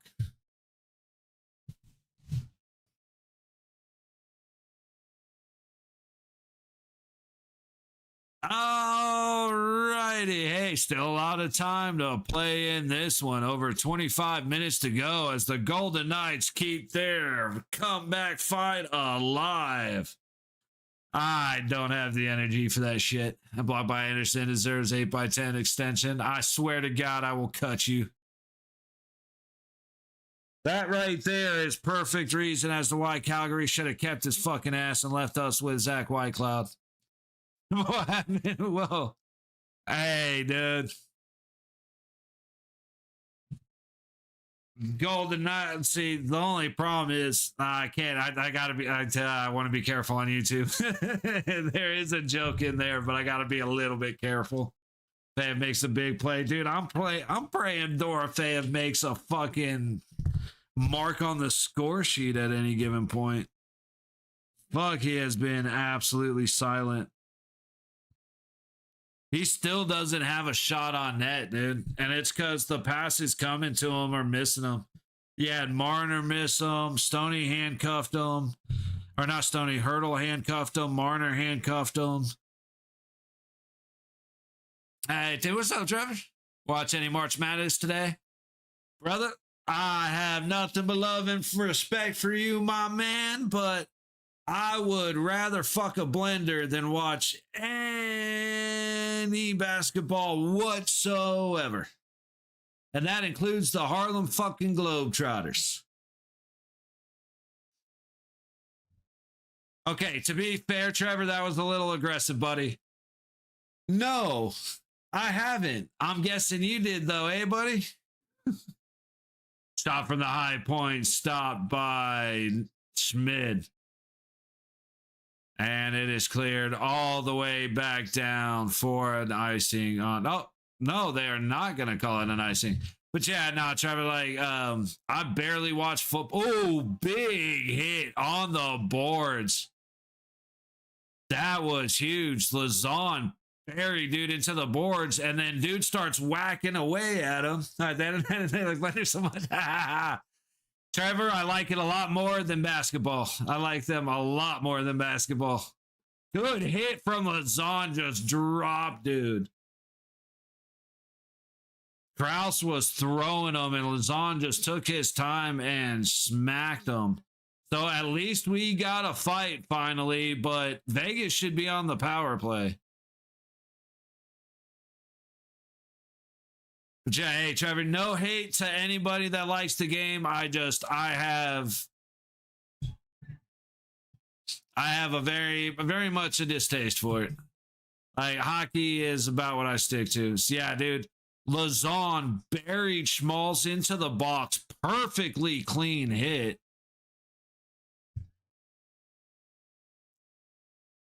Perfectly clean hit. Lazon leans on him and then starts going, and Schmaltz starts whacking at his legs. Wink. No, absolutely not. The Raiders are not. They can call them the Las Vegas Raiders as much as they want. The Raiders are from fucking Oakland. Man, hey, brother, it is what it is. Like I said, I don't like football. Has become the sport of grown men acting like teenage girls. I'm just sick of it. You're not allowed to hit anybody anymore. The quarterbacks are 10 times the prima donnas they used to be. I can't. I hate football these days. Like, I'll still watch my Miami Hurricanes. That number 6, that's Antrell Roll from back in 2001 with the Miami Hurricanes. Or sorry, 2003. That's actually the 2003 jersey. All right, high stick call that's going to stop play. 4:10 to go in the second. But and it's not even that I don't like the Raiders. I don't like football. Arkansas on the map, SEC champs. All right, For sure, Guap. At least I can give respect to Arkansas. I will say it's all about the U. And I said that jersey was bought in 2003. I used to go when I was 2 years old. I was going to the Orange Bowl to watch the Miami Hurricanes play. So hardcore Miami. But yeah, it's like I don't like the Raiders, but I don't like pro football. I don't like the NFL, so it's kind of hand in hand. It's not even hate. I just don't like them. Soccer news. USA, Canada, Mexico would be hosting the World Cup. Kind of a big deal. I know it is. I know soccer is loved around the world. I have zero idea how anybody could ever possibly be entertained watching a game. I know, I get it. Absolutely. There's plenty of things I feel that way about. However, soccer, man, I just cannot stay. That's another one I just can't do. Like, I like watching. I used to like the UFC, but now the cards are shit. I used to like boxing, but now it's so far beyond paid off that they're not even real fights. I love my hockey. Ooh, puck comes up front. Barbashev trying to sneak one in, and a good defensive stick keeps it out. What's your vibe, brother? I'm Scott. Hey, I appreciate that, Guap. We're here almost every night for hockey, but you can catch us for all the Golden Knights games. But definitely check out playoffs.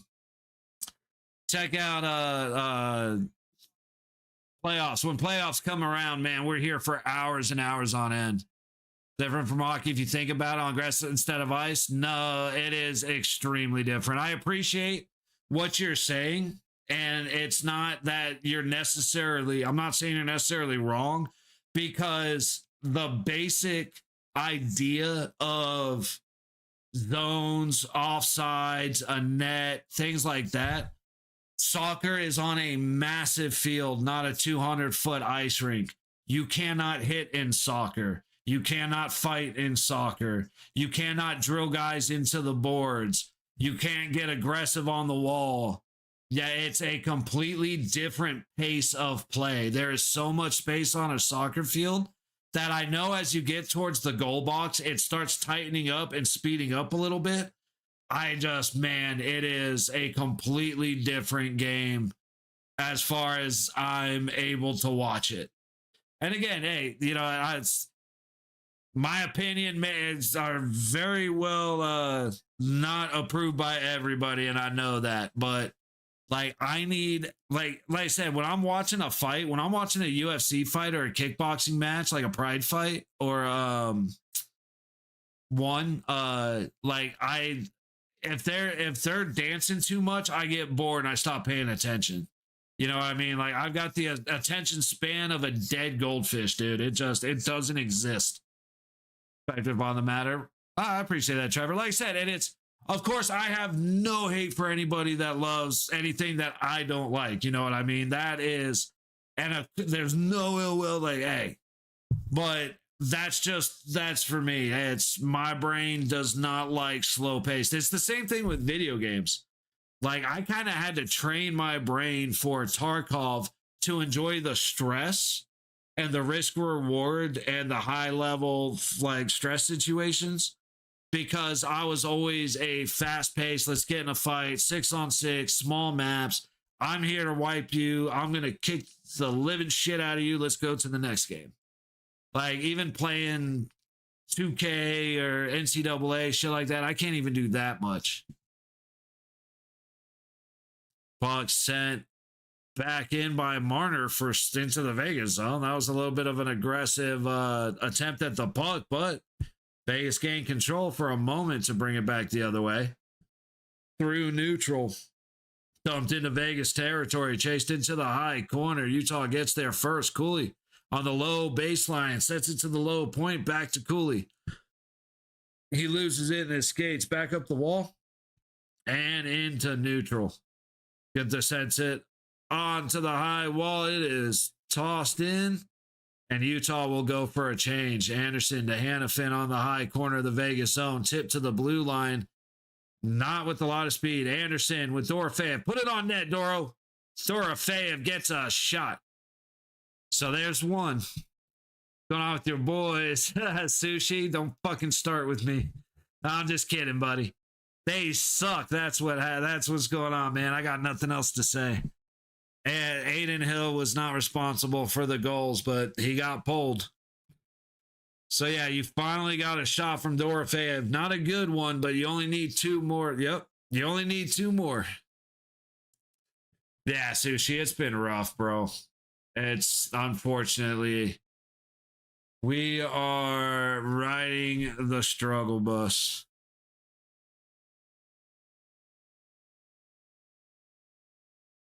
Yeah, we need a miracle. We got a minute 40 to get on the board. Utah, see, there's been a couple of things that should have been penalties. Ooh, tip puck on its way from the point goes wide of the net. Verhage, no, that's not Verhage. Wait, what? Theodore passes across the blue line. One of the Mammoth without a stick. Across the blue line, Theodore shoots and is stopped by Melka. Bowman keeps trying to follow it up. It looked like Bowman just got smacked in the face. Dumped back in by the Golden Knights. Down low, Schmidt makes a little reverse hit on Howden. And Utah goes back the other way. Under a minute to go. And we have an icing on Utah.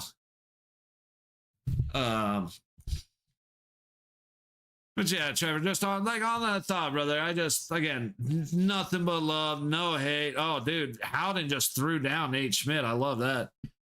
It's like you said, everybody likes what they like. Some people, you don't like what you don't like. All good. Sorry, I'm trying to get my brain back onto some other kind of conversation because I'm fucking dying watching this game, dude. I think we're going to take a little bit of,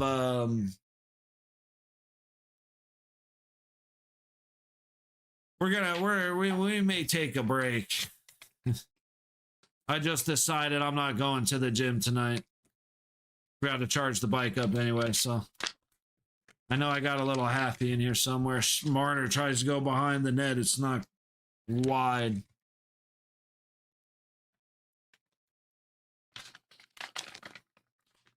Another little happy.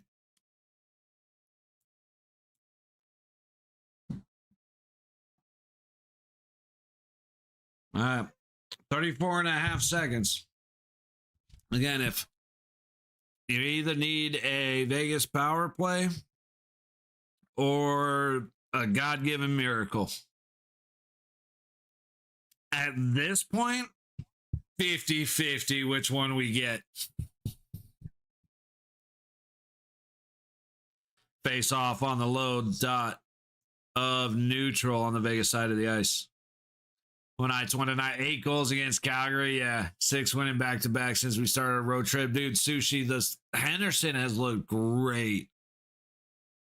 I'm at the point where maybe we should put them in gold jerseys and bring them on up because they're playing better. Which, of course, I'm joking, but... Wait, what just happened? Nice. Right on, man. If we start getting into playoffs and shit with the Silver Knights, I'm hoping to be here more consistently for them. I haven't been able to find consistent feeds for their games without paying a fortune. Without leaving the house, I play Ring Fit Adventure. Nice. Exercise game on the Switch, cheaper than gym membership in the long run. Yeah, no, for sure, Trevor. That's an awesome way to do it. Especially if it keeps you locked in, it keeps you entertained. So it doesn't feel like a workout. Because the problem, like a hard thing about working out at home is there are so many distractions. It's easy to say, I need a break and go over here and start doing something.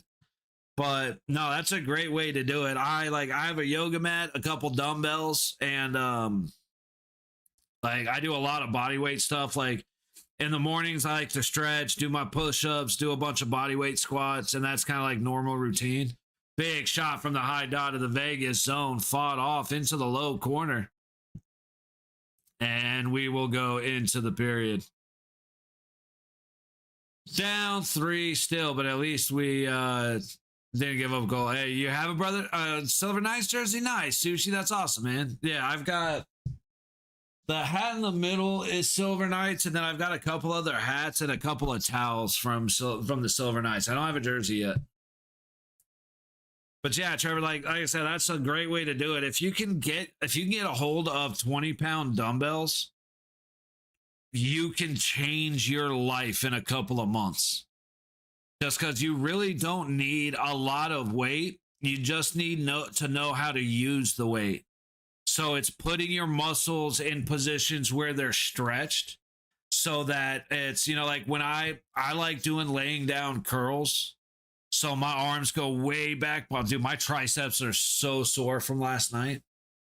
But so my arms way back behind me, which overstretches, like really, really stretches your bicep, and it makes it really vulnerable. So now you're not going to curl 50 pounds from there. Like 20 pounds is heavy when your bicep is completely stretched out behind your back, stuff like that. So when you know how to really get everything stretched, you don't have to use as heavy weight. And so it's actually build muscle faster, recover faster. Don't break shit and tear your muscles and ligaments apart while you do it. 30-pound dumbbells, but it's been a while since I've used them. Right on. Yeah. I said 30 pounds. There are a lot of things that are very heavy at 30 pounds. You know what I mean? Like, not saying that, if you work out, 30 pounds is very different than if you don't. Like if you don't work out and you try to do shoulder, like lateral raises, you're going to rip your shoulders apart. You know what I mean? It's one of those, like, that's a good weight, but man, people underestimate how heavy 30 pounds can be, especially when you start, grab the dumbbells from outside and just hold it out in front of you for a minute. Dude, it's fucking tough, man. Like I said, I like working out at home, lighter weight, and all my shit's here. But hey, guys, tell you what, give me a minute. Since I didn't bail out for first intermission, I'm going to do that now. So I'm going to sneak outside real quick. We'll be back. I got no hurry, nothing to get ready for. So we're just going to hang out and hopefully enjoy the third period. But I'm going to throw on some tunes and we'll be back in a couple, guys.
Draisaitl.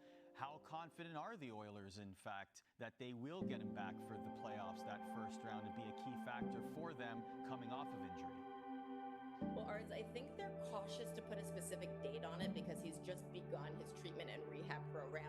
But the clues I'm getting from the Oilers are really good. For example, I was told, don't compare this to the situation with Matthias Ekholm last year, where it needs to be a long playoff run for him to be able to play. That suggests to me that it's not that serious.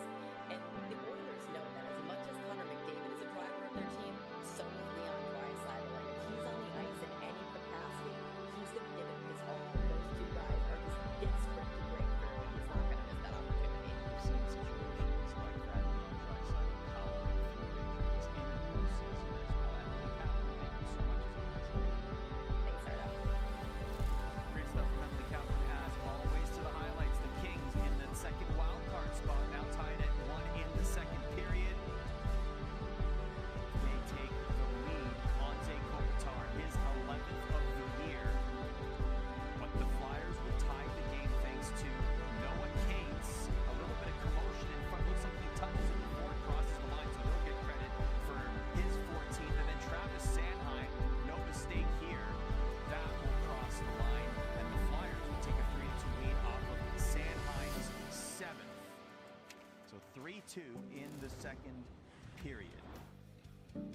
The Sabres have won 31 of their last 39 games. This is Sam Carrick making it 2-0 for the Buffalo Wagons. And they keep going. Rasmus Dahlin, who has mixed it up lately, he scores his 14th of the year. And moments ago, call him center stage Thompson because he has his 35th of the year. That one trickles through. The Sabres are leading 4-0. 32 wins in 40 games would be their franchise record. Buffalo, my goodness, what a story. More to come. The Eastern Conference starts shuffling the playoff positioning. We'll come back on this conversation.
card. We're tied at 2 until Boone.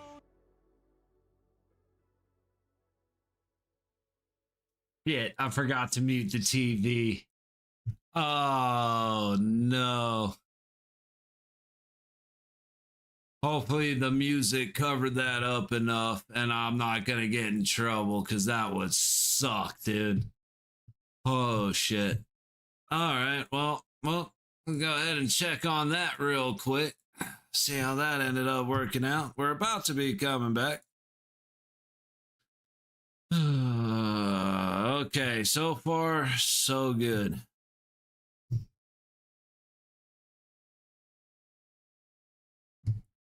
Ba, ba.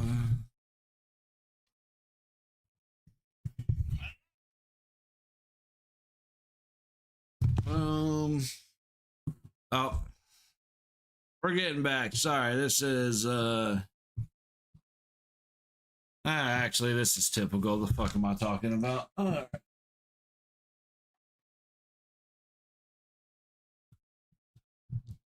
Like I said before, we have seen bigger miracles. However, the confidence is not all too high. Why does this thing keep fade? The fade to black won't go away.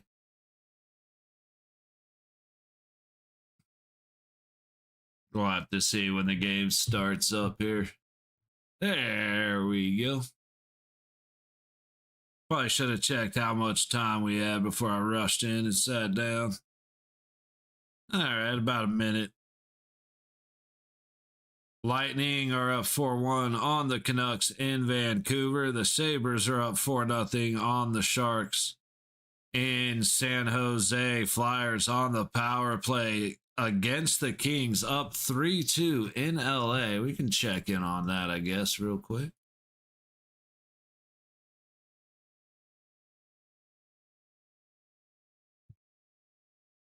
Ba ba ba ba ba.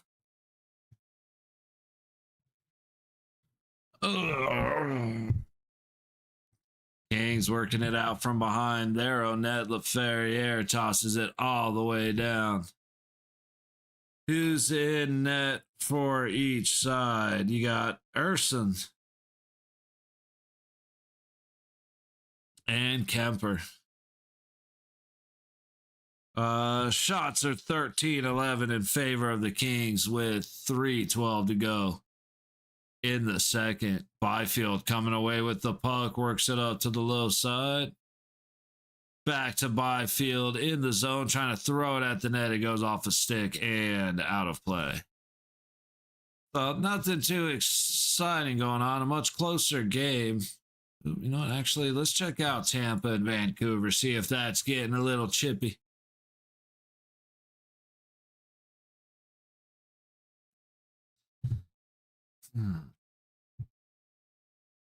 Puck down to the low corner of the Vancouver zone, and Canucks are going to clear.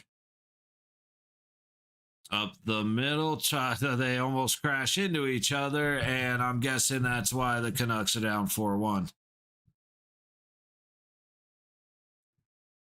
Take a quick look at the summary for this one.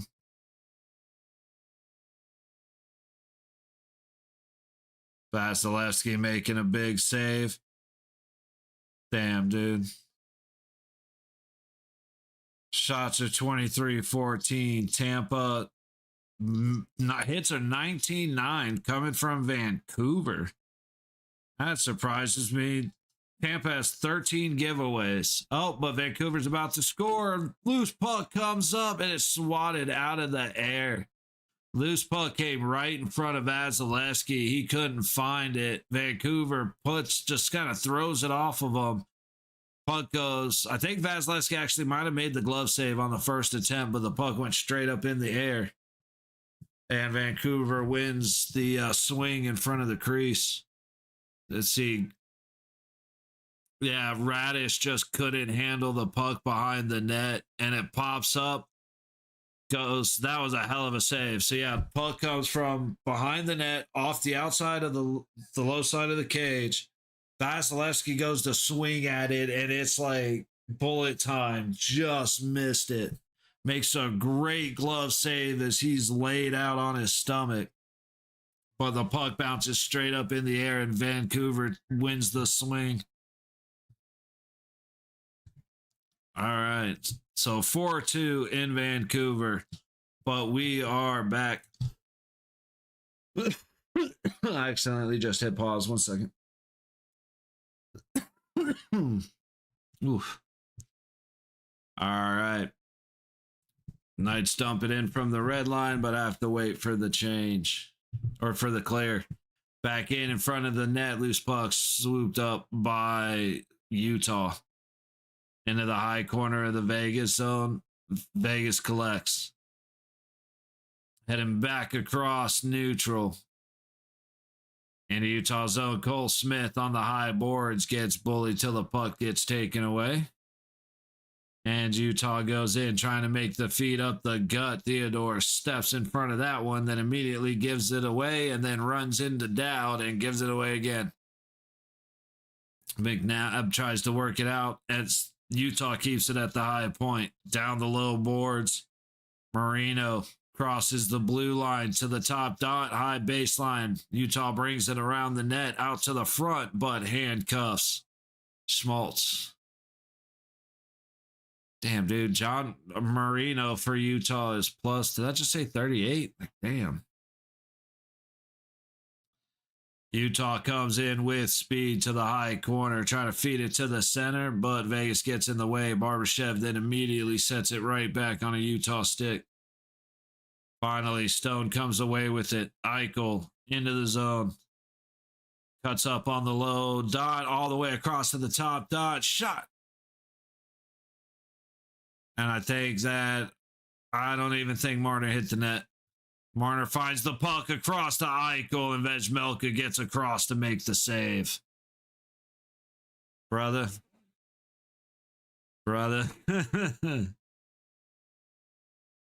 Man, let's pretend there's hope in the world and that we're not going to get shut out 2 games in a row. Yeah, no, you're right on the money, Tate. You're 100%. And now on this weekend, we have a back-to-back too. Brandon, thanks for the live stream. Been looking for one all night. Thanks for hey, cheers, Brandon. Welcome in, buddy. We are here for all the Golden Knights games and usually at least one hockey game a night. Sometimes they're not as exciting, so I may not, but for the most part, we're here for a hockey game a night. And you actually caught me just as I was saying, 11 o'clock on Saturday, we play Nashville. So 11 a.m. and then 4 p.m. on Sunday, back-to-back this weekend. And they're both early games, so just keep an eye out for that. Marner sends it back to the blue line, but the puck is cut off. Utah's going to work back the other way. Back behind Schmidt.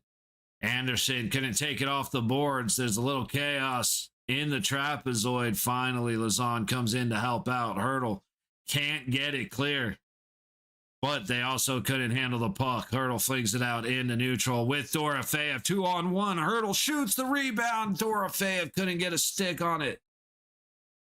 Wide open net, and he whiffs on the puck. And again, Vegas struggles continue. Damn, dude. That was exactly how they needed to play it. The pass was cut off.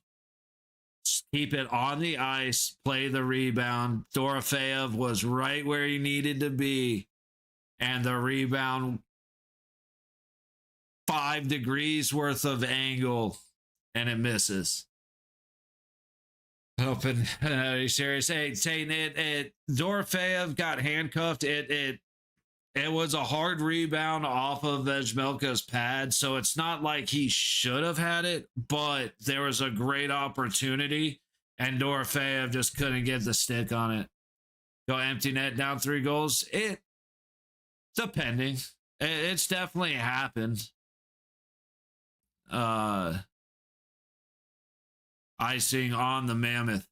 Not usually. Well, Not usually when they haven't scored.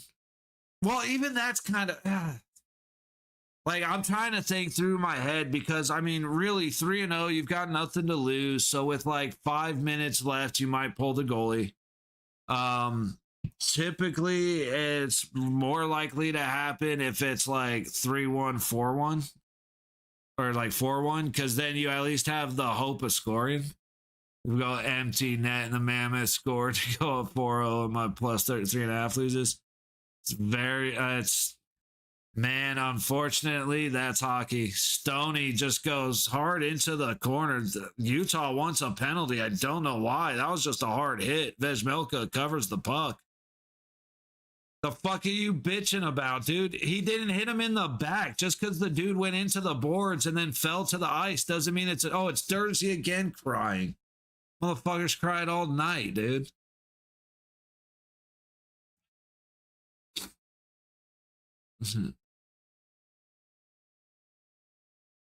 Dude, the guys,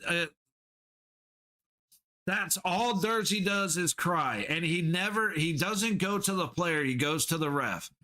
Colasar went at him earlier and he went and hid behind the official, dude. Like, I have no idea who this guy is, and I am happy to not know who he is. This is my only impression of him, and it's I'm a little bitchy because we're down 3-0, fair enough. But man, that dude has just he goes and cries to the official on every play. Every time I've seen his name. All right, puck in neutral. Eichel enters on the low side, but immediately loses it, trying to stick handle all the way back down just wide of Hill. Marner is able to touch it back for Theodore to collect, takes a hit doing so. Up to Eichel. Gets it ahead to Stone. Stone gets tracked from behind, goes against Schmidt, and then hits in the corner, but loses the puck. So Luka Doncic to the NHL. Tell us what I'm hearing. I wish I think I know who you're talking about. I think you're talking about a basketball player, and that's about as much as I know, my dude. So I'm gonna say yeah.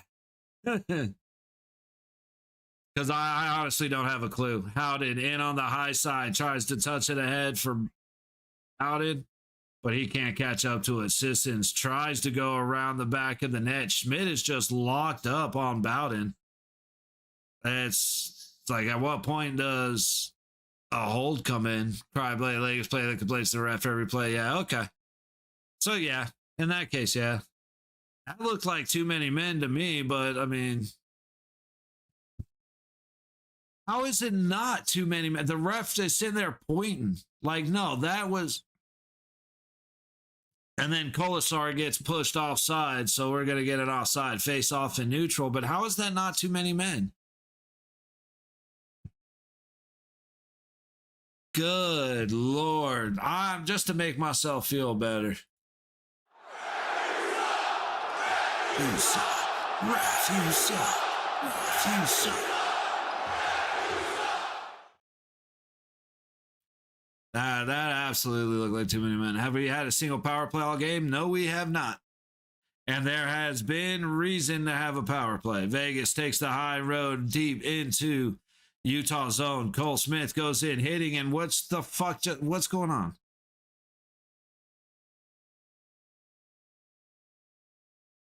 They didn't call it offsides, did they?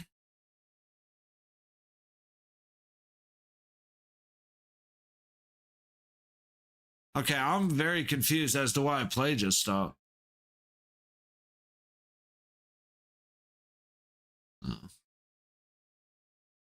We're inside the zone though, so I'm confused. Anyway, Utah wins on the dot to the left of Vejmelka. Up the low boards into neutral, tripped. No penalty there, which there should have been. Oh, no, they do call that tripping penalty. Okay. That is a proper call.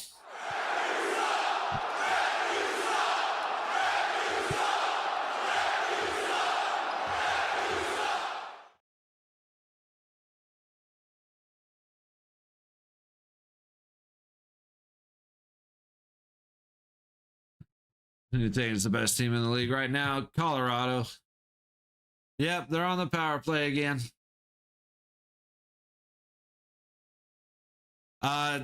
Wink, I'd say Colorado, especially when they get Lankinen and or not Lankinen, Landeskog and who I can't think of the other guy, but watching Philly and LA after this one ends, I might hang out for a Trevor. I've got nothing to do tonight, so I might hang out for a bit. Seconds from leaving the arena and beating traffic. Jonathan, you got about 6 minutes of game time before everybody starts leaving, so be very aware, my dude. It's definitely coming. This is getting close to when I would leave. Schmaltz sets it back. I mean, we can't get a call for shit. You're going to tell me Utah is a perfectly clean hockey team? Like, no. I'm sorry, no. Marner gets it over to Eichel. He tries to toss it back to Marner. Goes off a Utah stick through neutral, and Schmaltz collects behind Vezmelka. Pass ahead to Keller. He goes low boards to Sergachev. Into the zone, back to the blue line. Eichel gets not quite in the way, but Schmaltz can't control the puck, and Eichel almost springs Howden the other way. Gunther takes it right back in. Keller down into the low corner. Past Hannafin, and Vegas will clear it all the way down to Vezmelka. Exactly what I did last time I was at T-Mobile, right? Utah sucks. I hate them. I was a big Coyotes fan and season tickets holder. See, that's a rough bar, brother. Because I used to love, like, Vegas came and I stopped caring about anybody else, but we used to go to Coyotes games at the Orleans. Like, they would do midnight games. And they were awesome, man. I miss shit like that. So I feel you, brother. I really do. Fuck ahead. Oh, a big hit on the high boards as Anderson sets it back. 30 seconds left on the man advantage. 7 gone in the third period. Dursey leaves it back to Cooley with speed up the low board. Straight to the net. Cycling down low. Goes behind. Out front, and a good stick by Marner to prevent the shot. 10 seconds. Spaterka gets in the way of Marner. Dursey takes it back into his own boards. Marner just putting heavy pressure on. Hurdle comes away with it. We are back to full strength hockey. I like how I hate the Mammoth because Utah is what took. Okay. Arizona Coyotes moved to Utah, basically. So it took the Arizona team away from Arizona. And that's mostly why. Because, like, unfortunately, Phoenix is just so big that, you know, I don't even know if that's necessarily the reason, to be fair. All right, 11:53 to go in the third. I don't know why the games weren't nearly like Utah seems to be really loving it and filling their small arena and stuff like that. The Coyotes, like I said, we used to watch them at the Orleans with a couple hundred people. You know what I mean? Yeah, they moved from Utah. Like, honest fan that the Hornets moved to Seattle or some stupid crap. I'd still cheer for the Hornets, but see. I get it. I mean, hockey is just different in certain ways, and that's kind of one of them. Like if a team moved to Vegas, the Golden Knights would not be what they are. The Golden Knights had to start as an expansion team in Vegas. That's why, like, Raiders games are full of people from California, not Vegas. On jersey, the one you wear at games. Yeah, well, I have a few different ones, but Stone usually, the red one, the retro throwback is Will Carrier. And then we've got, like, between me and my dad, we've got, like, Fleury, Schmitty, Glass, possibly White Cloud. Like, we have a few different ones that we wear. Fleury and the Carlson. See, those are two good ones to have, man. County Stadium situation was widely considered to be a very poor, was a major factor in the team's relocation. Yeah. See, that makes sense. Like, it's the biggest, like, Vegas hockey works out here. A big reason because everybody wants to go to Vegas. Especially if you're up north in the middle of winter and you can get out of town, go to Vegas for a week and go see your team. Maybe while you're here, your favorite team plays. Like, you're from Buffalo, New York. You come to Vegas and you stay long enough to watch them play twice. I guess they didn't play in Vegas twice anyway. But you stay, maybe you go to a couple of games or something like that. And that expands the market to a level that not, like New York's good for that. Florida is decent for that, even though you don't get as many hockey fans. Like, certain places are just good for that. Plus, Vegas is a transient city. And so there are just certain things that made Vegas work. No way, we're getting a penalty.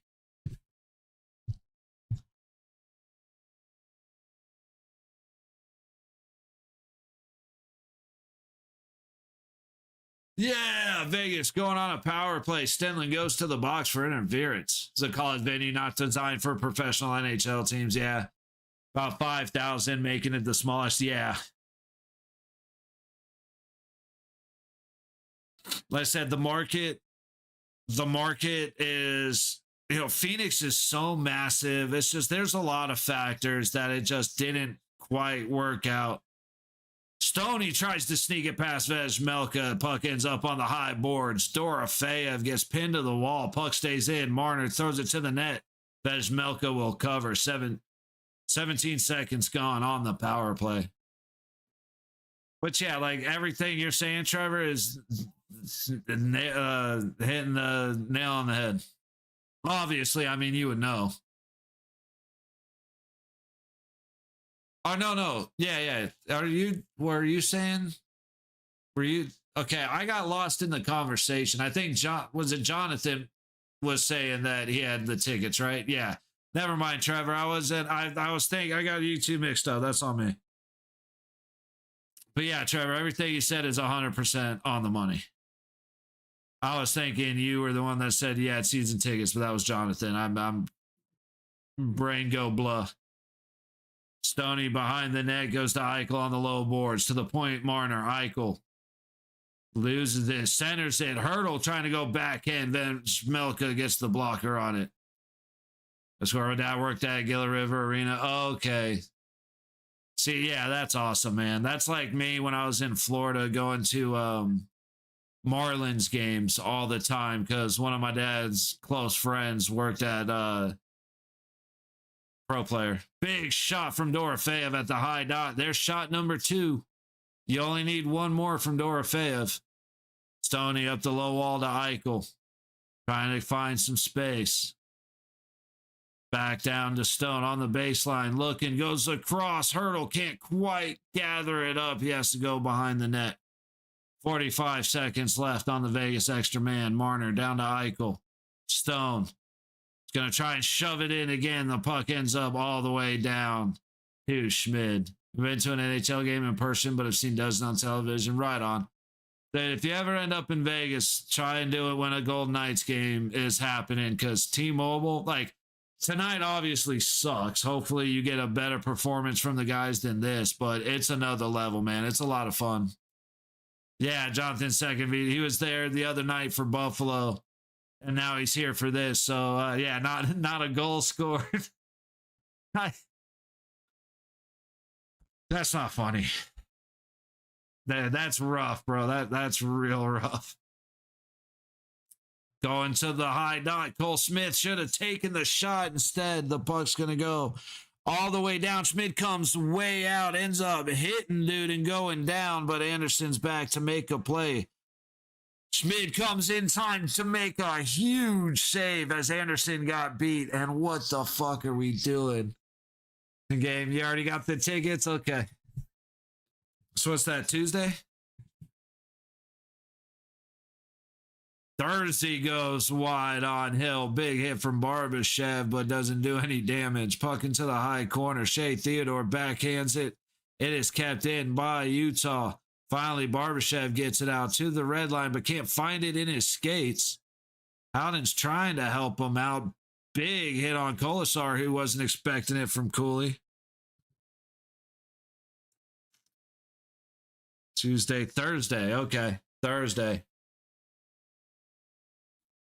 From behind the net, puck sent to the high boards. Cole Smith trying to work it through neutral. His stick gets tied up. No worries.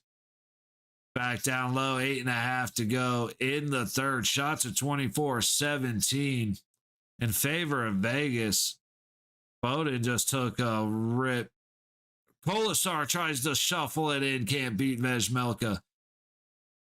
From behind the net, trying to go off the boards to get it to Lazan. Lazan pinches down, gets the puck behind the net to Cole Smith, or to Dowd, who feeds it around to Kolasar, trying to go back towards Dowd. Still stuck behind the net. Finally, puck comes out. Korzak sets it back down low into the high corner. Cole Smith gets held up as he tries to get the puck up the wall. Cooley getting a couple of cross checks in.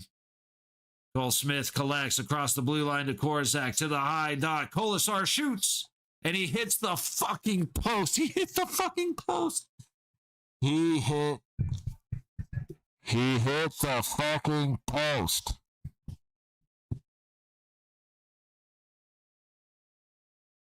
Yeah, he did, Wink.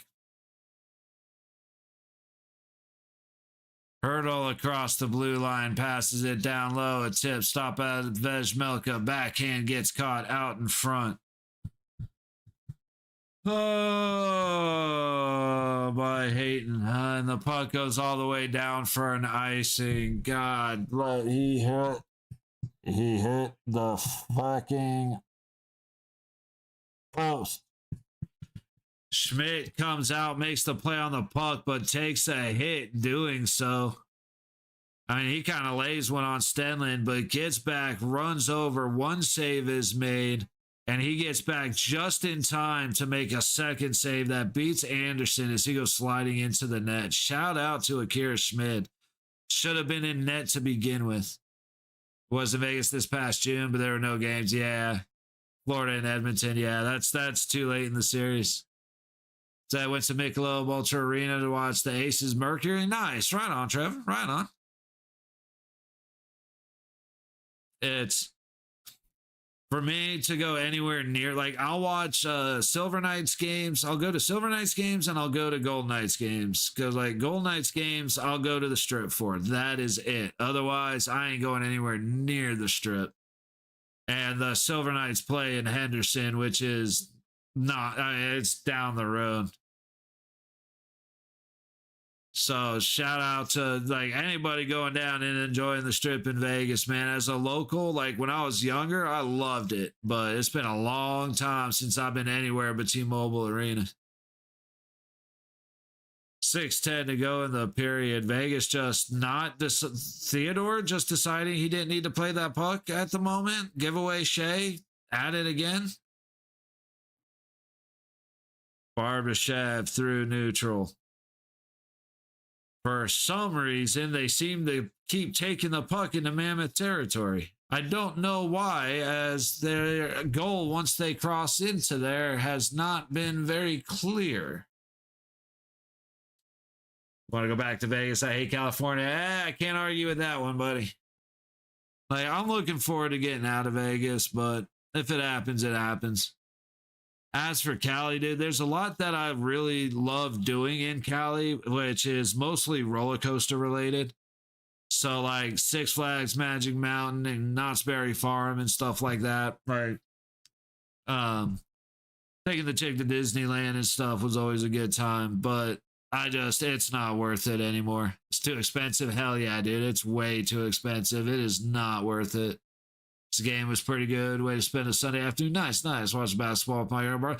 See, man, at that point, you could be watching, be watching two snails fight. I'll clean it up. I'll be nice. You could, if you're hanging out with your brother, just enjoying Vegas and you're watching whatever, they could be a race between two rocks. You're going to enjoy it. You know what I mean? That's just awesome, man. That's a good time.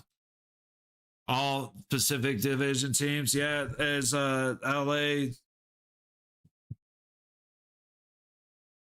getting beat up on. Okay, the third just started. We will hang out for a little bit and watch the end of the Kings game.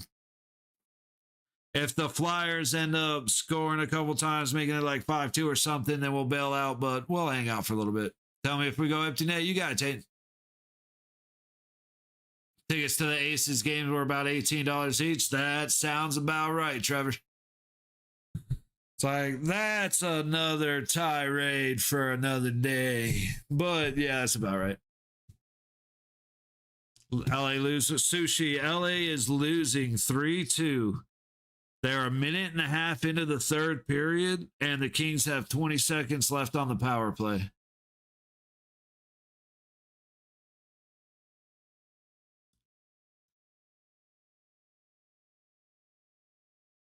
Dude, that sound's going to haunt me in my fucking dreams. Why would the broadcast do that?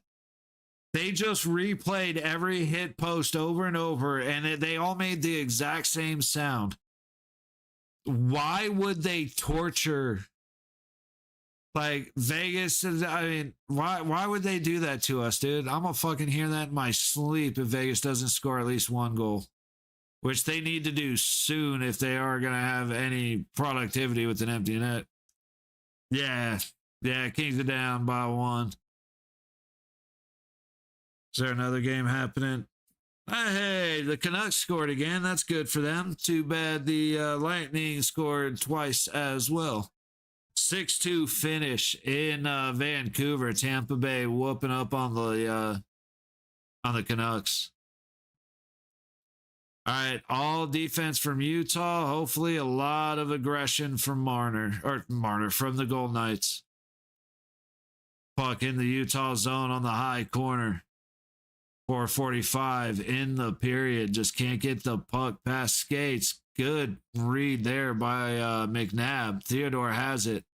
He's going to force something and turn it over with everybody going the other way. He actually makes a good play. Marner shoots from the blue line. Puck goes up over Vejmelka. Theodore collects back to Marner at the blue line. He gets it through to Dorofeyev. Shoots. And he goes wide. Hurdle trying to collect it from behind the net. Misses everybody, but makes it to Theodore. McNabb back to Eichel entering the ice. Down low to McNabb. McNabb can't handle it. And we have a delayed penalty. They better not score. I mean, show off the puck scuffs. Yeah, dude. They did show the puck scuff, but they could have done that shit without playing the same sound over and over. That ruined my night. High stick against Utah is under further review. So we're going to see. Shame. Shame. Shame.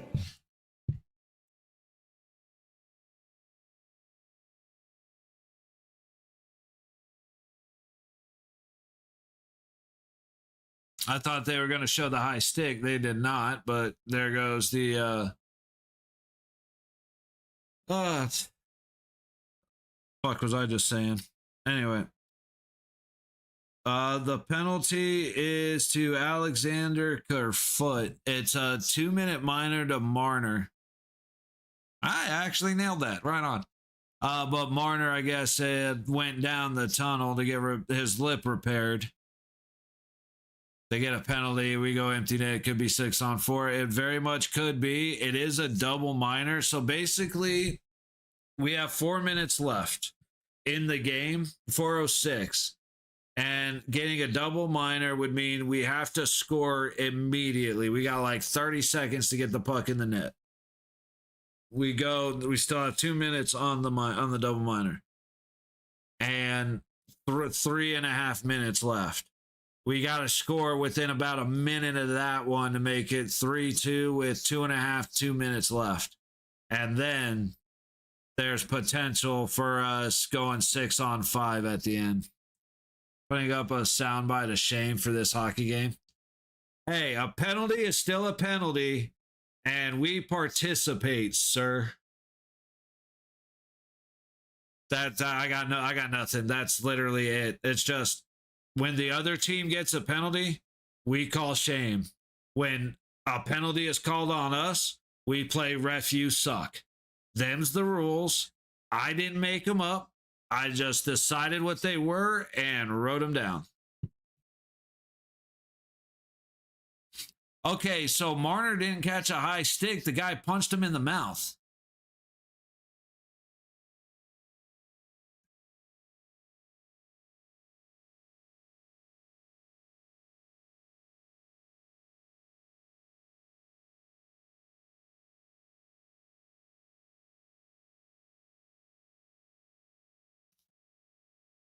They're only going to give him a 2-minute.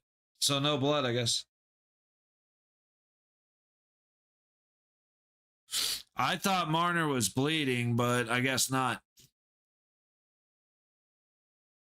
Soundbite of shame will never be the same. It's certainly. But see, that's the next one that's coming. Is the what's that? The rim shot.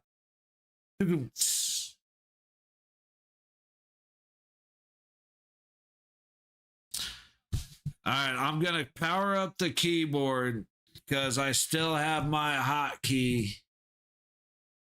And I want to hit this fucking button. Shot comes in. It's loose right up front, covered by Vejmelka. Cole fighting Stone off of it.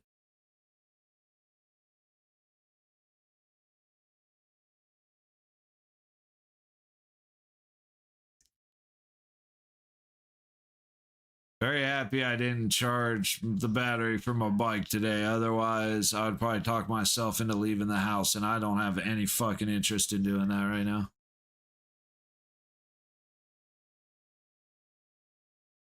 Utah wins the faceoff, takes it behind the net. Think the Knights are throwing the white flag. Not totally. It's as much as a lot of the guys do, a lot of the guys are actually really good at fighting through this shit just out of sheer frustration. Damn, dude, Dorofeyev only got credited with 1 shot. You need 2 here on the power play. Stoney to Eichel. Back to Marner. That gets picked off, and Utah goes the other way. Stenlin tosses it to Hill. He'll toss it behind him, or the Schmidt. He'll toss it behind himself to Marner. Eichel ahead to Dorofeyev. To the low boards. Hurdle back to Dorofeyev. To Eichel. Back to Hurdle, and he can't control it. Stone with the backhand. Stopped by Vejmelka.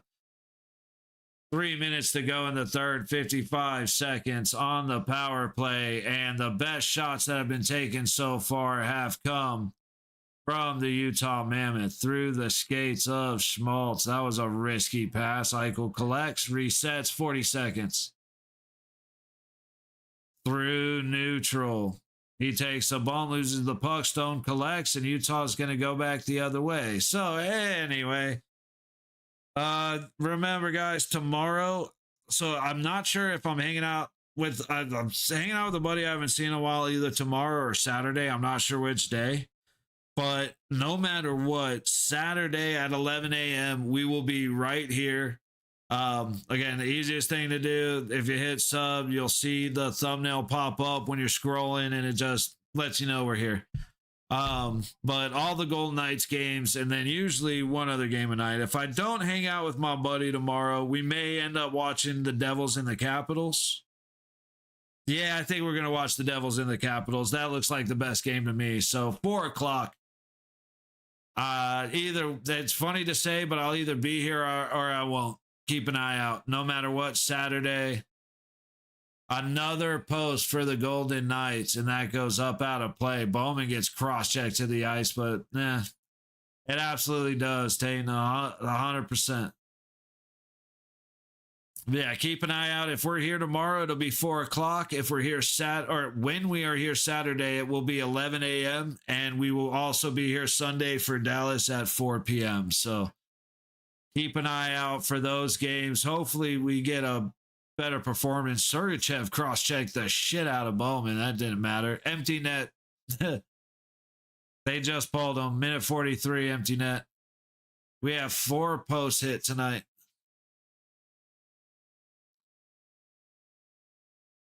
Face off won by Vegas. Eventually, Eichel to Stone. Out high. Marner throws it towards the net. It's loose out front and sent back the other way. And it is going to miss for an icing. I go, my, yeah. Oh, that's right. Yeah. As much as I want the Gold Knights to score, man, if you end up winning some money, well, I'll be all right with it. Or I guess you just need Mammoth not to score, huh? Go Devils. Hey, Wayne, I see you.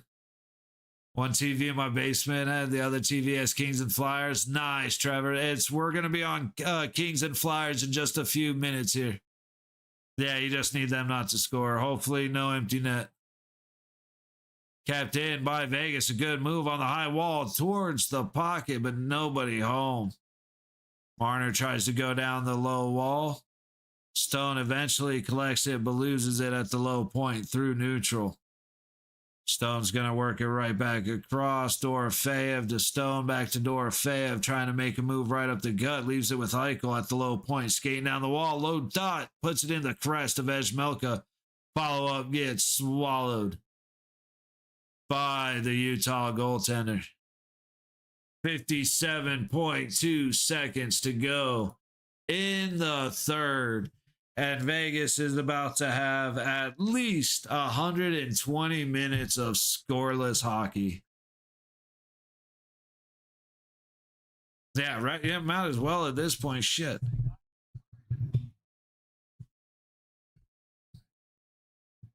It fucking hurts, dude. It hurts so much. I really thought we turned a corner with Dallas. We lost by 1, but it was against a good team. Not everybody in their spots. Then we got our guys back. We got Stoney back. We got our lines back. We started producing. We started playing defense like we haven't played defense in fucking 3 years. And then it all collapses. It all just fades away. Jonathan, I'm surprised you're still there, brother. Fans already starting to leave. I am surprised you are still there. Should have went plus 4.5. I think you'll be all right, Tate. You gotta have faith. Base playing Dallas again on Sunday. Yes, sir, Trevor. 4 o'clock. We will be here for what will probably be an embarrassment. Like, Dallas should have beat us 6-0, 6-1 when we played them. The fact that it was 2-1 was awesome. Like, that was good.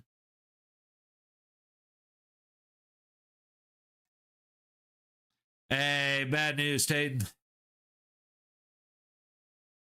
Bad news, buddy.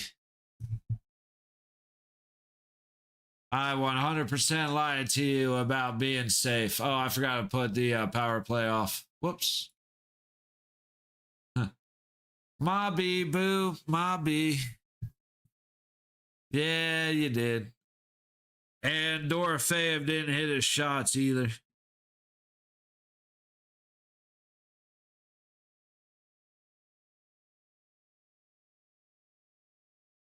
Yeah, Dorofeyev ends up with 2 on net on top of that. Yeah. Got a 4-0 ball game, dude.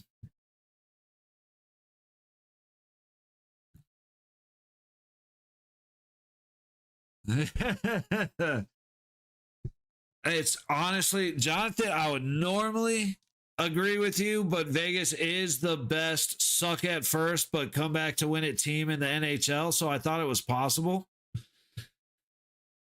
But you're 100% right, dude. And Hill had he's played like 5 or 6 in a row. He had no business being in this one, but I'm almost positive what they were thinking was Hill plays tonight, Schmid plays Nashville, Hill back in net for Dallas.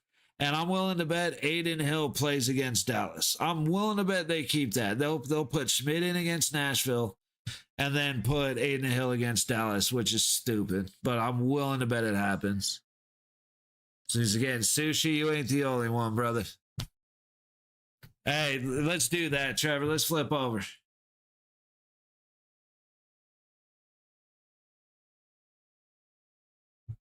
I was hoping it was on one of those feeds. Let's see. Phillies. Good call, buddy. Thanks for the reminder, Trevor. Phillies up 3-2 on the Kings. 12 minutes to go in the second. Hang on, actually, I should be able to juice this, to skip this up a little bit and be at least closer to time. Off the post goes Philly, and that's sent up and out of play. Oh, it went up there. Let's see. Dude, I still hate looking up and seeing, like, I need my mustache back, bro. I hate, like, every now and then it gets so long that I get sick of eating it when I biting on it when I eat. Oh, come on. What just happened? So I decided to do what I shouldn't have done. And man, sad days, dude. Sad days. All right, waiting on the face-off. I'm fighting the feed right now, so give me a second to deal with this. My usual, like, default, only about 10-second delay feed. I think that one's cooked, so. LA wins the face-off to the left of Kemper. Little battle through neutral. The Ferrier knocks the helmet off one of the Flyers. No penalty. Shot on net, fought away by, who is it? Erison in net for Philly. Erison and Kemper.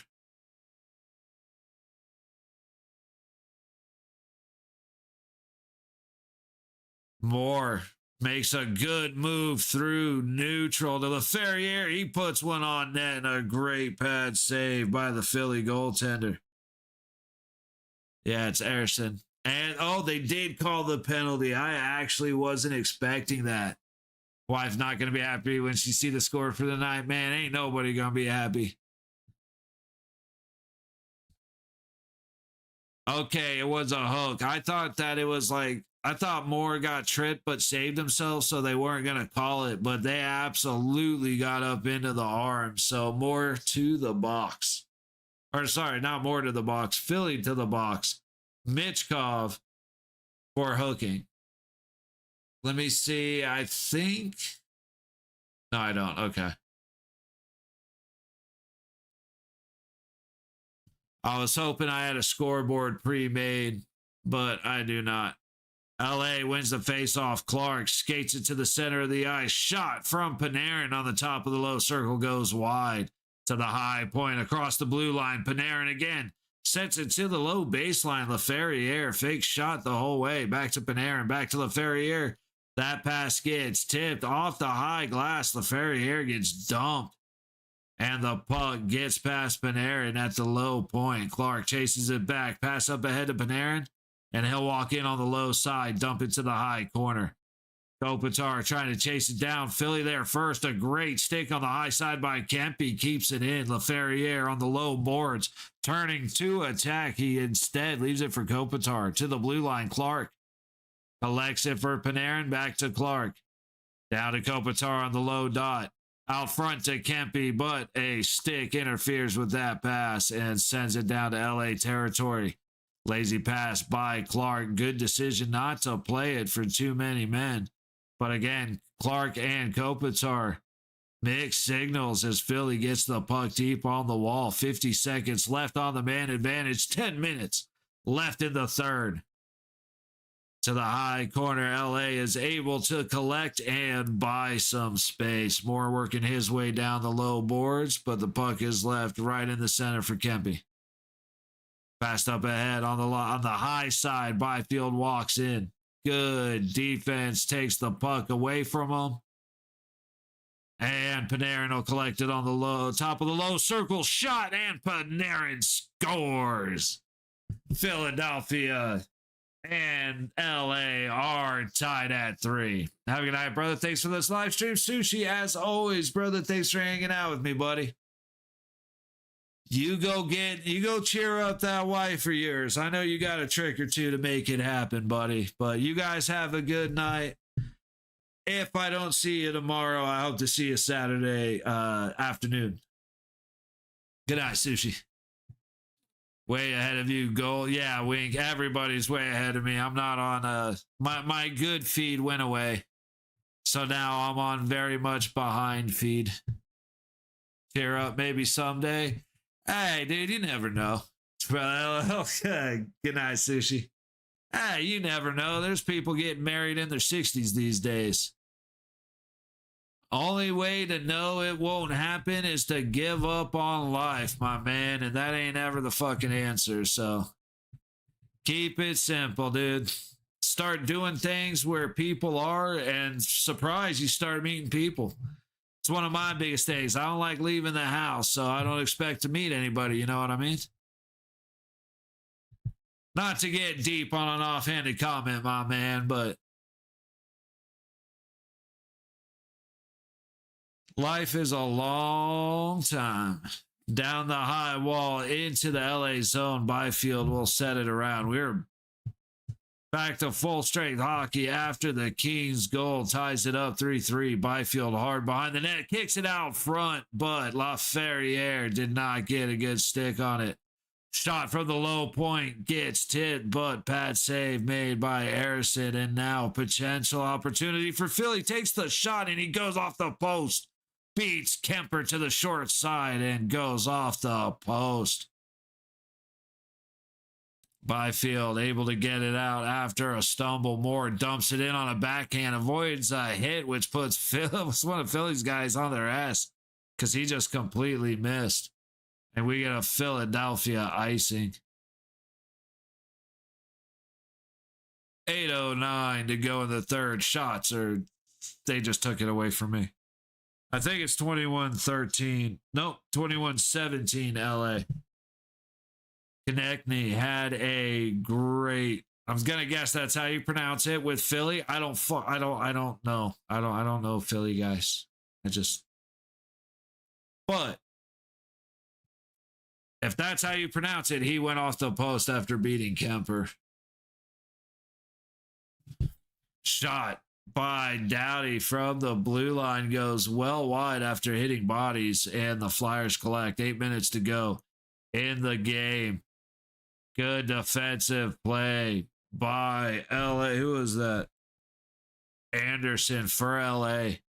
I was calling Anderson like crazy the other day, and I still forget he's number 44. I keep wanting to call him Riley, which is either Toronto or Tampa. Now I can't remember. Good defense prevents another opportunity as the puck comes up the low wall in the LA zone. Damn, my nose is getting stuffed, huh? Anderson able to flip the puck away, and Drysdale collects in his own zone for Philly. Jesus Christ, dude.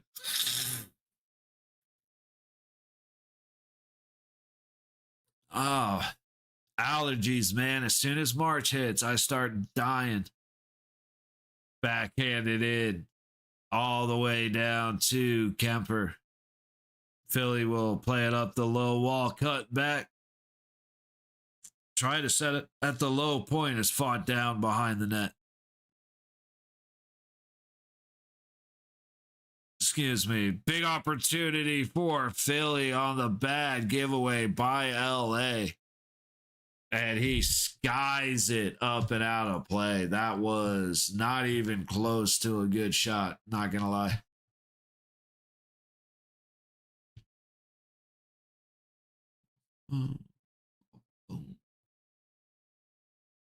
All right, they're going to commercial. Let's see. Let's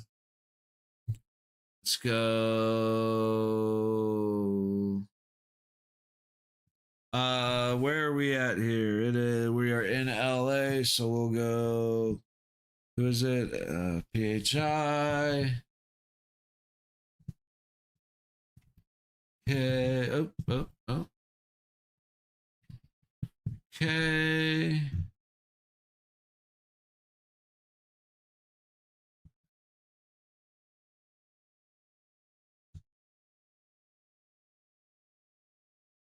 Should have a Flyers logo somewhere. Do I not? There it is.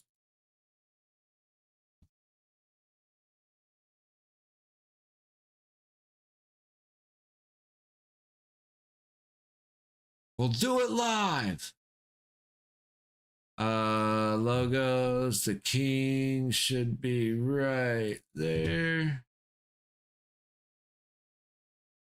Touch right there. Boom.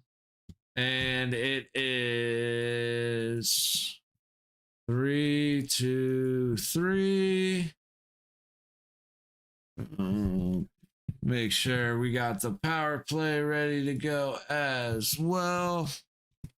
All right, we're good to go.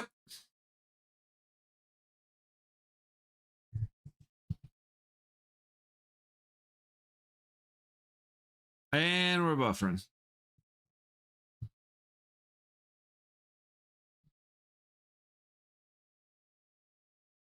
Oh, really? Have the Flyers hit a bunch of posts? They hit 2 this game? Is that crazy? Did the Flyers hit 2 posts this game? Oh my goodness. I feel so bad for the Flyers. They hit a full 2 posts this game, you motherfuckers. I'm not bitter, I'm bitchy. There's a difference.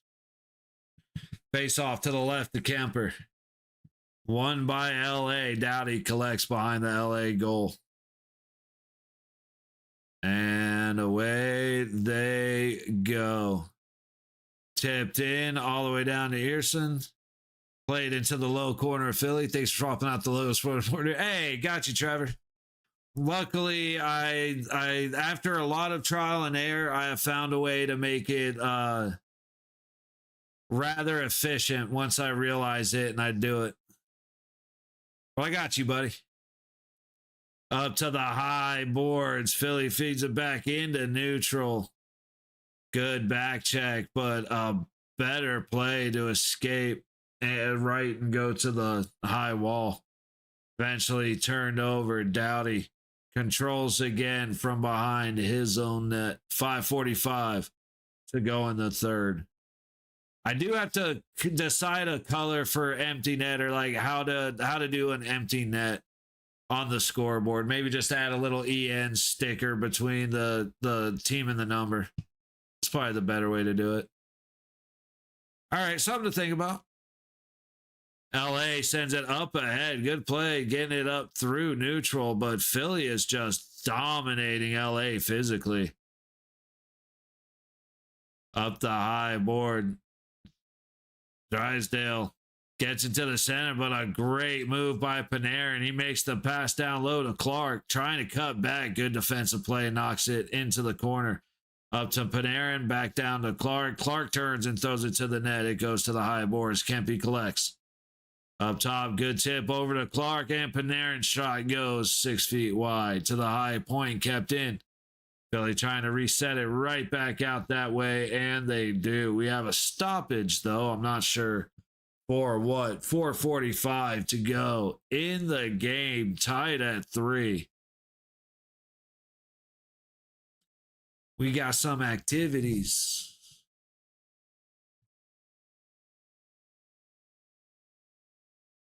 Commercial break. Let's take a quick reminder of the games today. Mammoths just absolutely dick stomping the Golden Knights. Flyers and the Kings tied at 3. Bruins hit stomp the Jets just as bad, except the Jets got 1. 6-1 Bruins in Boston. Senators over the Islanders in Ottawa 3-2.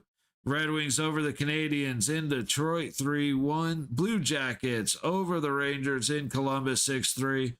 The Blackhawks over the Wild, you gotta love it, 2-1 in Minnesota.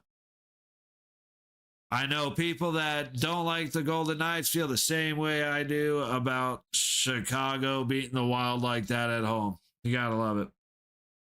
Predators beating the Kraken in Nashville 3-1. So we're going to go into Nashville at 11 a.m. having not scored a goal in at least 120 minutes against a Nashville team who at home just beat the Kraken 3-1.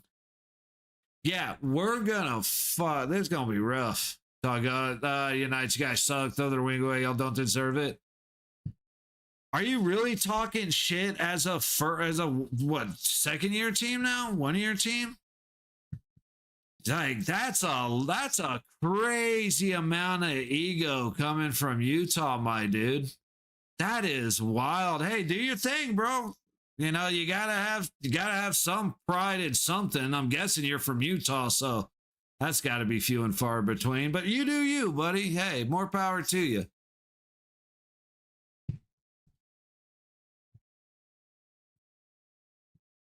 Right, at least we got a ring, bum. Whoops, somebody just fucked up, didn't they?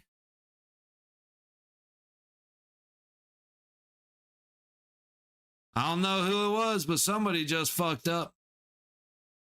Supposed to sign out before you comment on the person you're trying to shit talk.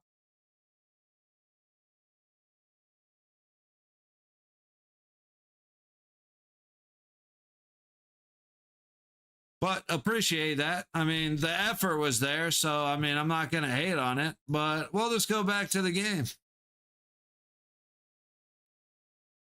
Puck to the high corner. Battle for it with 4 1/4 to go in the period or in the game. Big battle for it. Kopitar trying to get in there and help out his guy. Eventually, LA gets away with it. Talk out here, good for them. Yeah, I actually don't think so. I think somebody else has internet that has nothing to do with Utah. Made up a name so that they could come in here and talk shit and then come back and be the hero on the account they're actually using. And they forgot to sign out and log back into the account. You know, they forgot to swap back to the account. And I don't know who it was. I got no give a shit who it is. Somebody fucked up. As far as I'm concerned, it's over. It happened. Just don't do that shit again because that's fucking cringe. And we're good. Doughty slaps it around Kemper, and now Anderson will work out of the zone. Pass ahead off the low boards. Moore tips it in. Byfield trying to chase it down. Philly gets there first. Yep, it absolutely was and is. But hey, people do weird shit on the internet. Fucking whatever.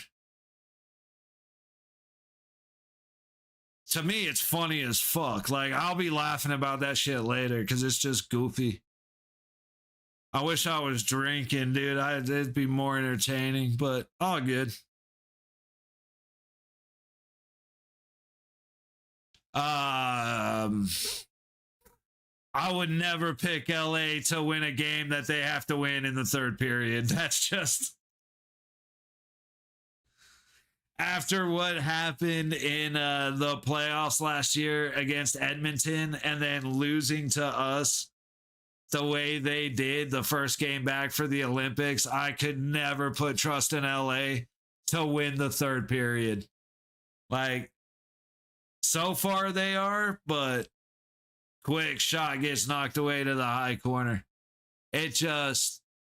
I have to go with Philly just because nothing in my body.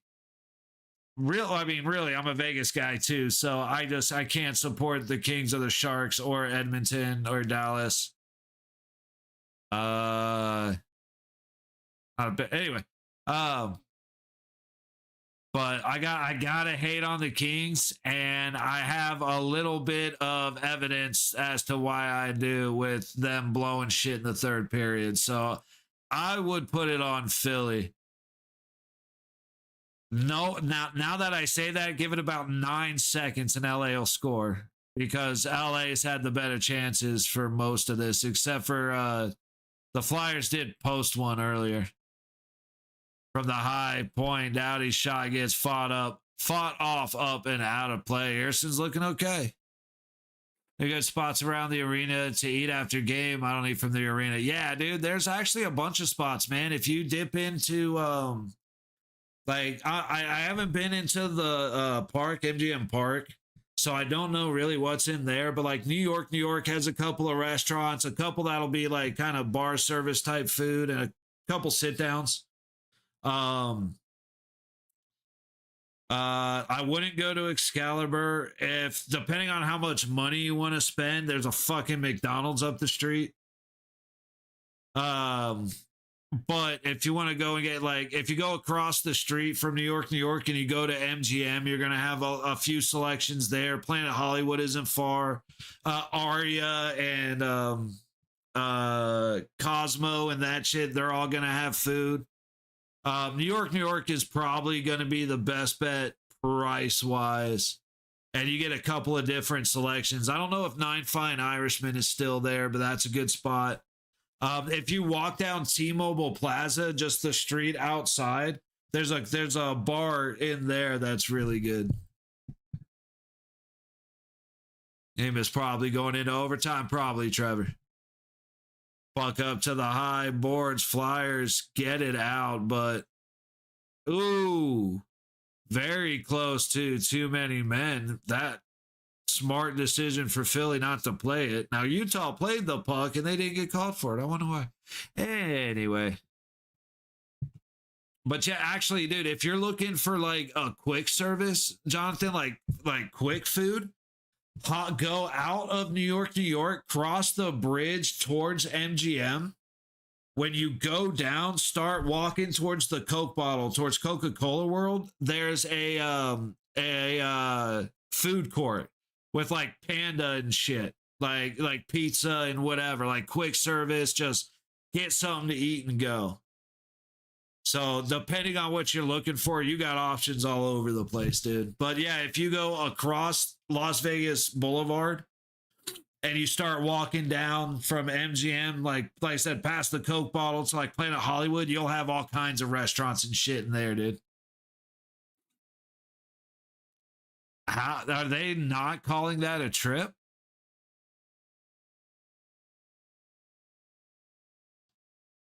Are they not calling that a trip, or are we getting the power play? They did. Okay, I'm dropping it on this one. I can't believe that.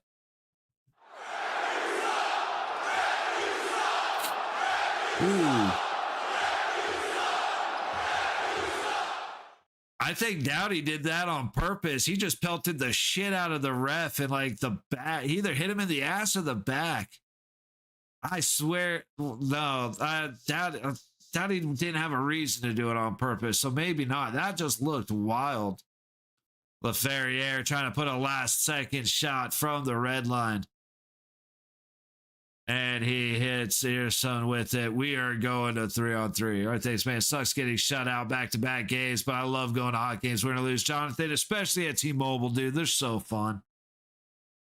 Like, there's different little pockets you can go, just hang out and talk with people. It's always a good crowd. I want to steal a bunch of their memes and shit just because it's entertaining to keep things going. Eventually, you're going to hear where I steal the goal call from. Unfortunately, we haven't had a goal call in almost a week. So, but, dude, eventually you're going to hear the goal.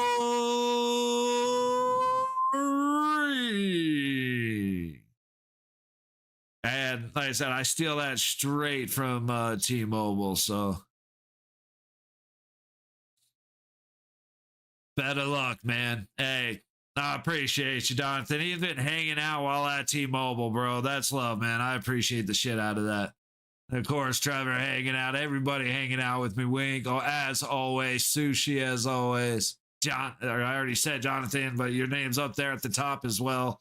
So I'm not really thinking and just reading. So I said it twice. Was good. Nah, man, it's been I said a good stream. A disappointing game, but a good stream, man. A lot of people hanging out and talking, keeping the conversation alive, which is, in my opinion, better than hearing me just talk about random shit the whole time, or doing play-by-play on a game I'm fucking sad about. That's gotta suck. But like I said, tomorrow, if I'm not live by 4, won't be going live. Saturday, 11 a.m. against Nashville, and Sunday at 4 p.m. against Dallas. We'll be here.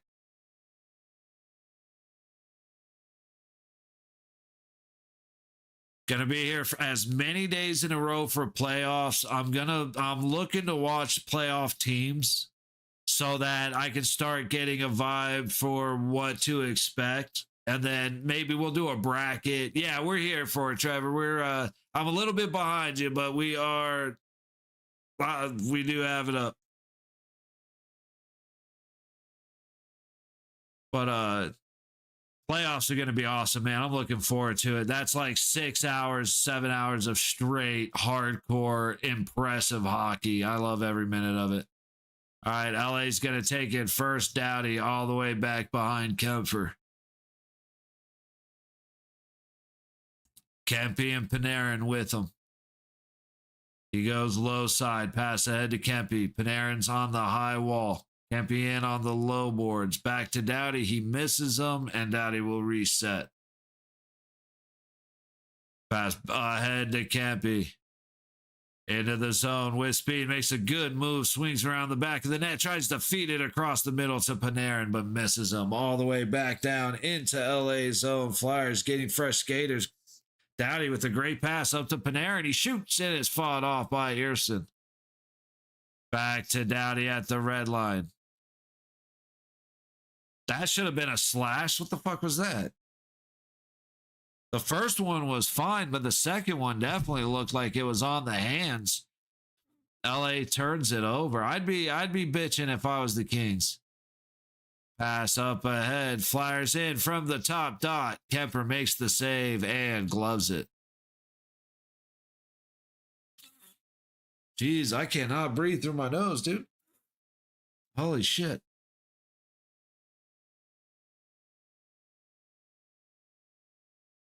I'm not sure why Kemper got up and went skating out. I think he wanted some shit.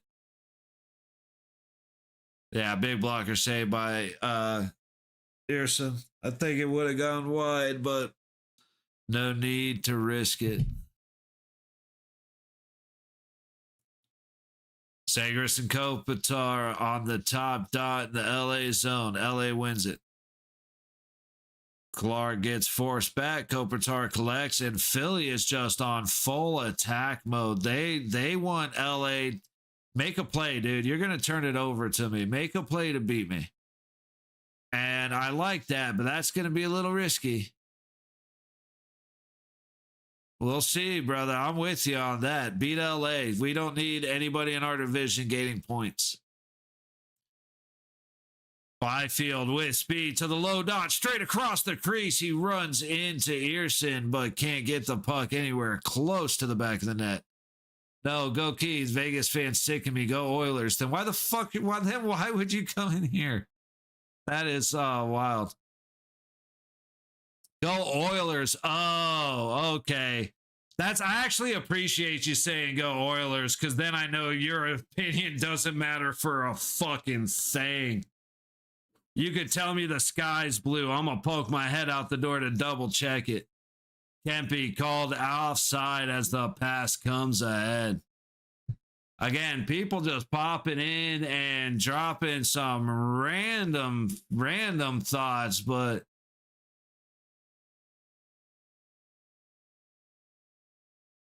yeah, the Oilers got shut out almost, actually exactly as bad. They lost to the Panthers 4-0. So it's like, it's just, okay.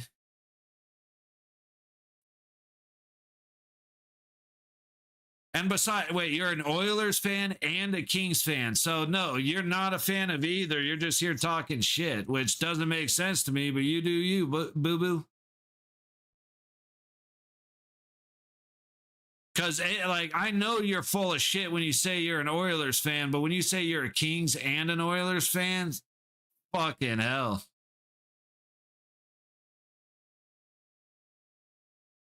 I honestly don't remember. I thought it was Dallas, but... Oh, no, it was Edmonton, wasn't it? And? Who ended your season the last 4 years? 3 years. Like, we ended your season when we won the cup. How's the ring fitting on McDavid's finger, buddy?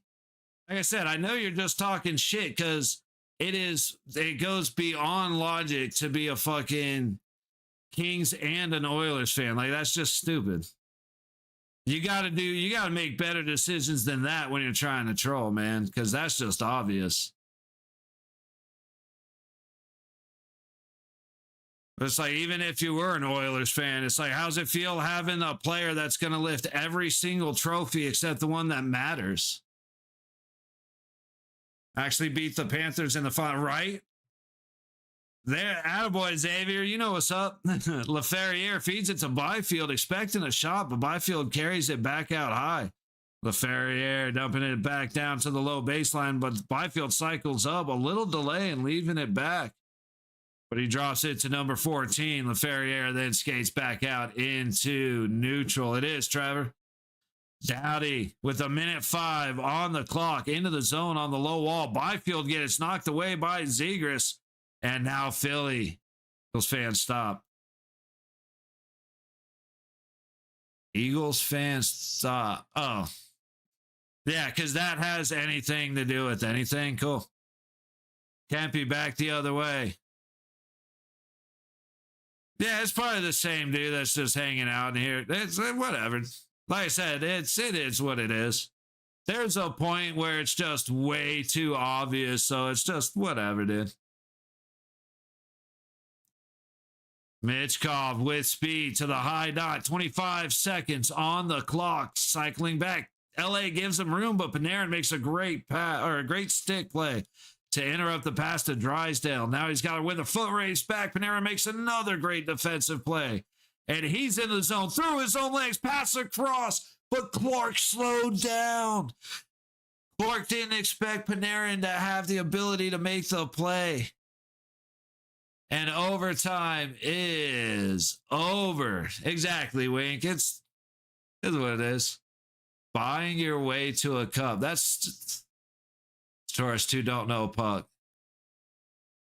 Yeah, anytime you want to get your insults somewhere other than Twitter, come on back, buddy, because it's just a waste of time. Now we got a shootout? Yeah, Trevor. Now we get to see what Kemper's made of. Because I already know Earson has the ability. We've seen him do well in shootouts before. But unfortunately, my feed just died. Let's see if we can get recycled here. See, that's what I'm saying, Jonathan. There is no such thing as a Kings and Oilers fan. That's why it's like, dude, pick something believable and maybe you have a chance, but that's just stupid. All right, I just completely lost my feed. Do the same thing as that. Yeah, like, dude, that's the stupidest shit in the world. Oh, you got nothing but insults from fucking 6 years ago? Good for you, buddy. I'm sure that feels great at night as the cup stays in the U.S. It's like, dude, even the guys in the sleds beat Canada. You guys fucking Canada's hockey, like, come on. I'm going to be nice because I know I have hot fans of Canadian hockey teams that aren't the Oilers that hang out. Dude, I can't get the feed up. I'm going to have to go somewhere else. Hang on. Of course, it waits for the shootout for this shit to happen.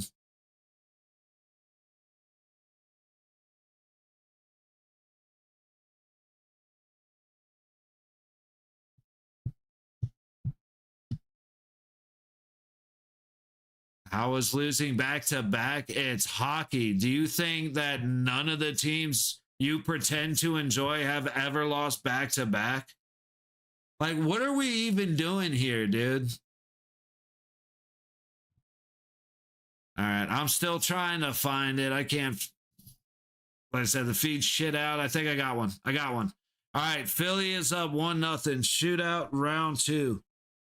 Panarin off the low dot, cuts back to the center and puts it right in the glove of Earson.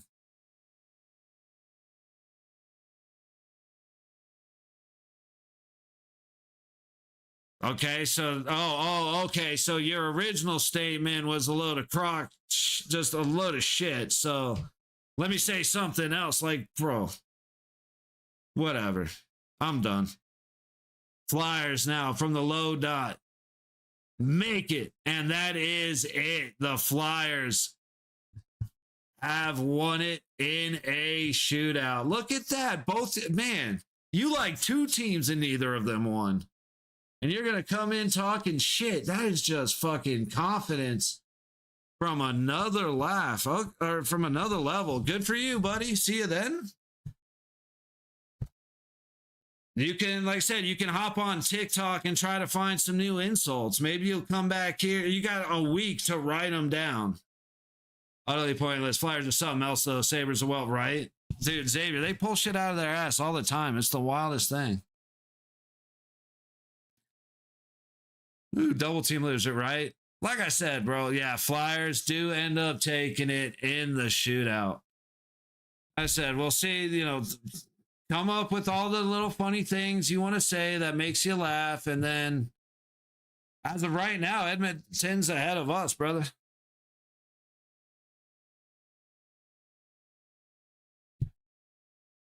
Pretty sure it's Anaheim at 78, Edmonton at 77, and Vegas at 76. But like I said, it is. I mean, dude, talk shit. Like, it's the funny thing is coming in and talking shit. Like, bro, I say it all the time. This is fucking hockey.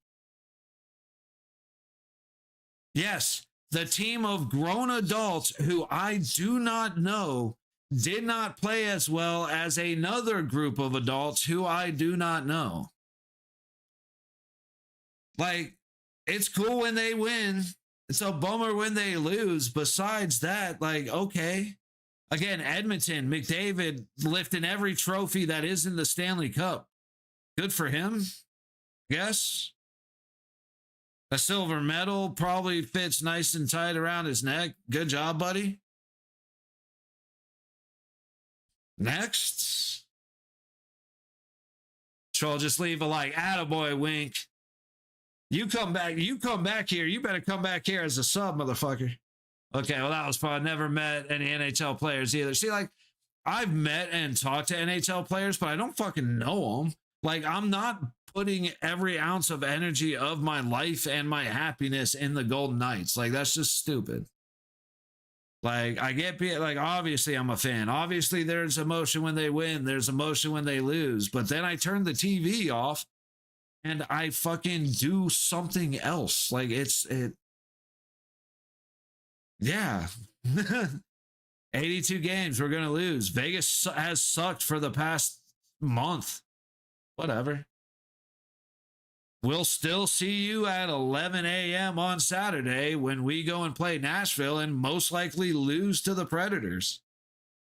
And then we'll be here Sunday at 4 p.m. when we most likely lose to the Stars.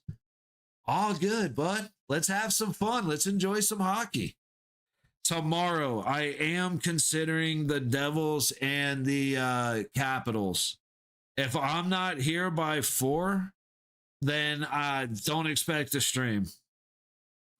Again, I'm hanging out with a buddy. I don't know if it's tomorrow or Saturday. So keep an eye out. If, like I said, not live by 4, don't expect to stream. Saturday, 11 a.m., Sunday at 4. And yeah, that wraps us up, guys. Vegas is just in a pit. We can't score. We haven't been doing great with scoring. We had a couple little blips, but that was it. Did good against Spencer Knight and did good against, was it Korpisalo we faced against Pittsburgh? So a little bit of a bite in confidence. Hilly's going to be shot in confidence. I have a feeling they're going to play Schmidt against Nashville and then Hill against Dallas, which I wish they would play Hill against Nashville and Schmidt against Dallas. But we'll go from here and we'll see. You know what I mean? Thanks for streaming. Yeah, hey, guys, thank you for hanging out with me, Trevor and Wink. As always, man, thanks for keeping the chat going, keeping the conversation going. Xavier, likewise. Even Alexandra Louise Lover. Even you, buddy. Jonathan, go Knights. Hey, enjoy the night on the strip, brother. I'll definitely see you soon. Enjoy your time in Vegas. We'll get you a win eventually. Hopefully, we'll get you a goal eventually. But yeah, good night, everybody. Much love for hanging out. Thank you all. Look forward to seeing you again. If not tomorrow, I will see you Saturday afternoon. Cheers, everybody. Have a good night. Stay safe.